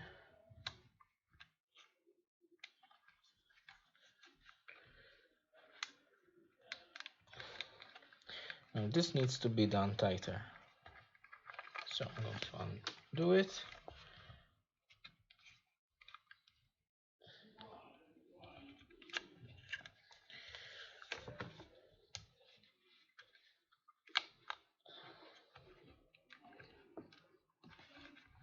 Problem with this leather is that it's a little bit thicker than you would use for a wrap, so it doesn't want to seat properly. It's okay though. We can leave it a little bit looser. Important thing is that we tighten it so it looks consistent.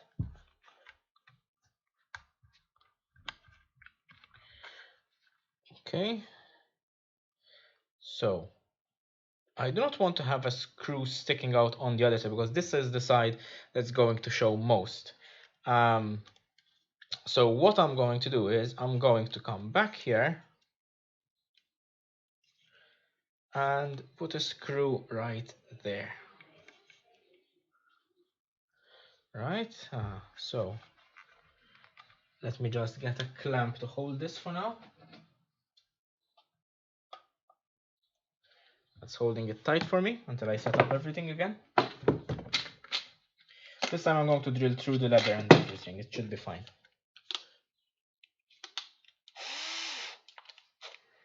And this way I will be sure that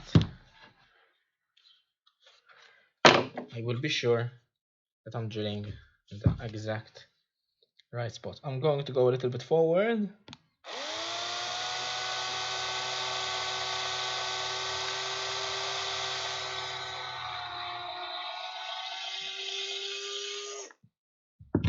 I believe we got the plastic there as well. Yep. Cleaning it up a little bit. Spot of glue. I did not get another screw, so I'm going to have to get. Almost dropped glue on my prop. It would have been disastrous.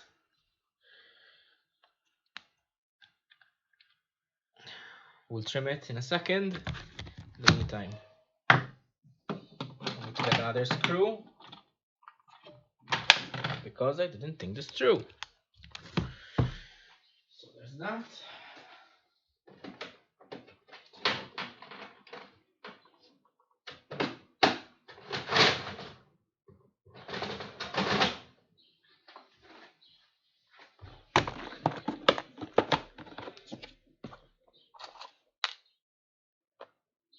Yep.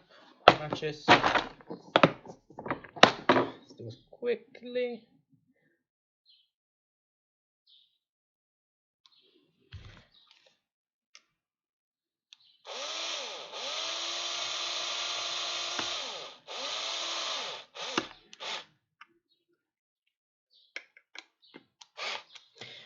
Okay, can let go a little bit.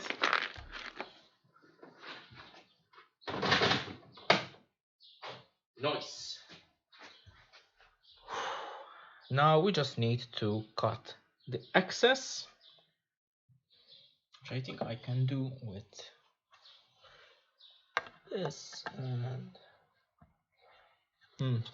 actually might be better with a sharp knife.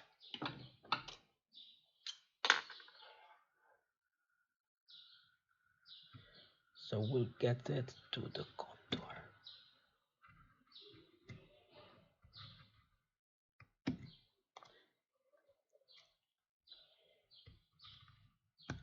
There we go.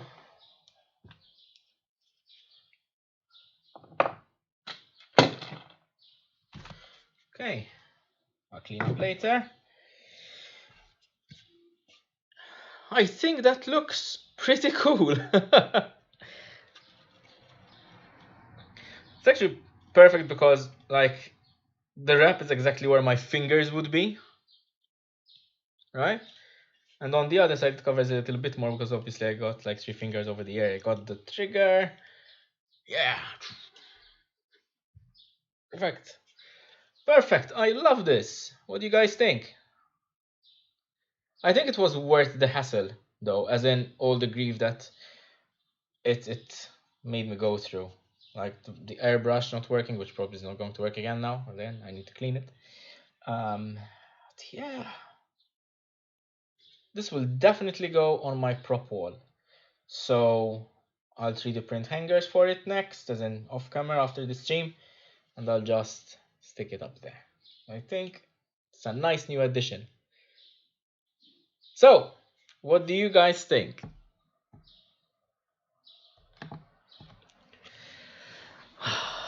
Finally managed to finish this. So cool. So cool. I love this. Let's have a look at the chat. Yeah, the wrap was a good thing to have to do. What do you think, Nick? It was really good. I am still so very happy with this. I mean, this has been in the making for I think 2 years or 3 now. I printed this in 2019, very beginning. I think printed at the end of 2018 and primed it 2019. Then I left it in the garage for ages, and it's good to sort of go back to these kinds of projects on the stream. Yeah. So let's go over what we did. Basically, gave it a base coat of filler primer. We sanded it down till we got smooth. And turn off the light over here, so I have a little bit of a better quality. Yeah. Okay. So we sanded it, we primed it with filler and sanded it again, made it smooth, and then we gave it a base coat of this gunmetal gray, all of it. Then we masked and had problems with the airbrush, but then we solved them eventually. Gave it a coat of this metallic red, which is a mixture of acrylic red, black, and silver to give it a little bit of a metallic sheen. Then we weathered it with black acrylic paints, gray acrylic paints, and water. And then wiped it off the excess, applied rub and buff to the edges, to the highlights. So it's pretty cool. And then we did a cute little leather wrap, which we fastened with 2 screws at the back and super glue. Probably super glue on its own would have been fine, but it's good to have like that anchoring point just to be safe. You know, leather will stretch, but until it does, it's a little bit unforgiving. So yeah. I am very happy, and also luckily the browns and the dark red match very nicely. So yeah, it looks like they were meant to be together. So yeah.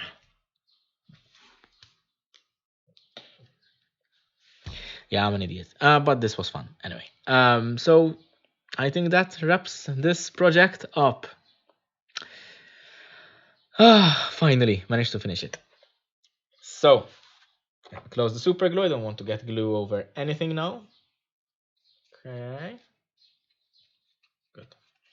There. So, thank you so much for joining me for this live stream. It was a bit of a roller coaster. If you've been following me since last Friday, it was a little bit of a roller coaster. And the airbrush gave me so much grief, but luckily we got that to work today and we managed to finish the project. Thank you so much for joining me. Thank you for commenting, all the people in the chat. It's been really, it's been a pleasure having you here and seeing what you're writing and talking to you. So I hope that you will be here again. The next time we have a live stream is probably going to be next Saturday now. We'll have to see. So there's that. If you are not subscribed to the YouTube channel, please click the subscribe button down there. Click the little bell to let you know exactly when I put up some videos. I got some project videos in the working now, and probably after this stream, I'm going to keep on working on those project videos, which I think will be really cool to see. So if you don't want to miss any of my content, please subscribe. You can also follow me on Instagram, Facebook, and my website corsoworkshop.com, where I usually have write-ups of the projects over there, even though I'm a little bit behind, but I'll catch up very, very soon. So yeah, thank you very much for joining me. I am Kurt, and this was such a pleasure to make the M3 Predator from Mass Effect. I'll see you all next time. Until then, take care and keep on making stuff because it is so awesome. See ya!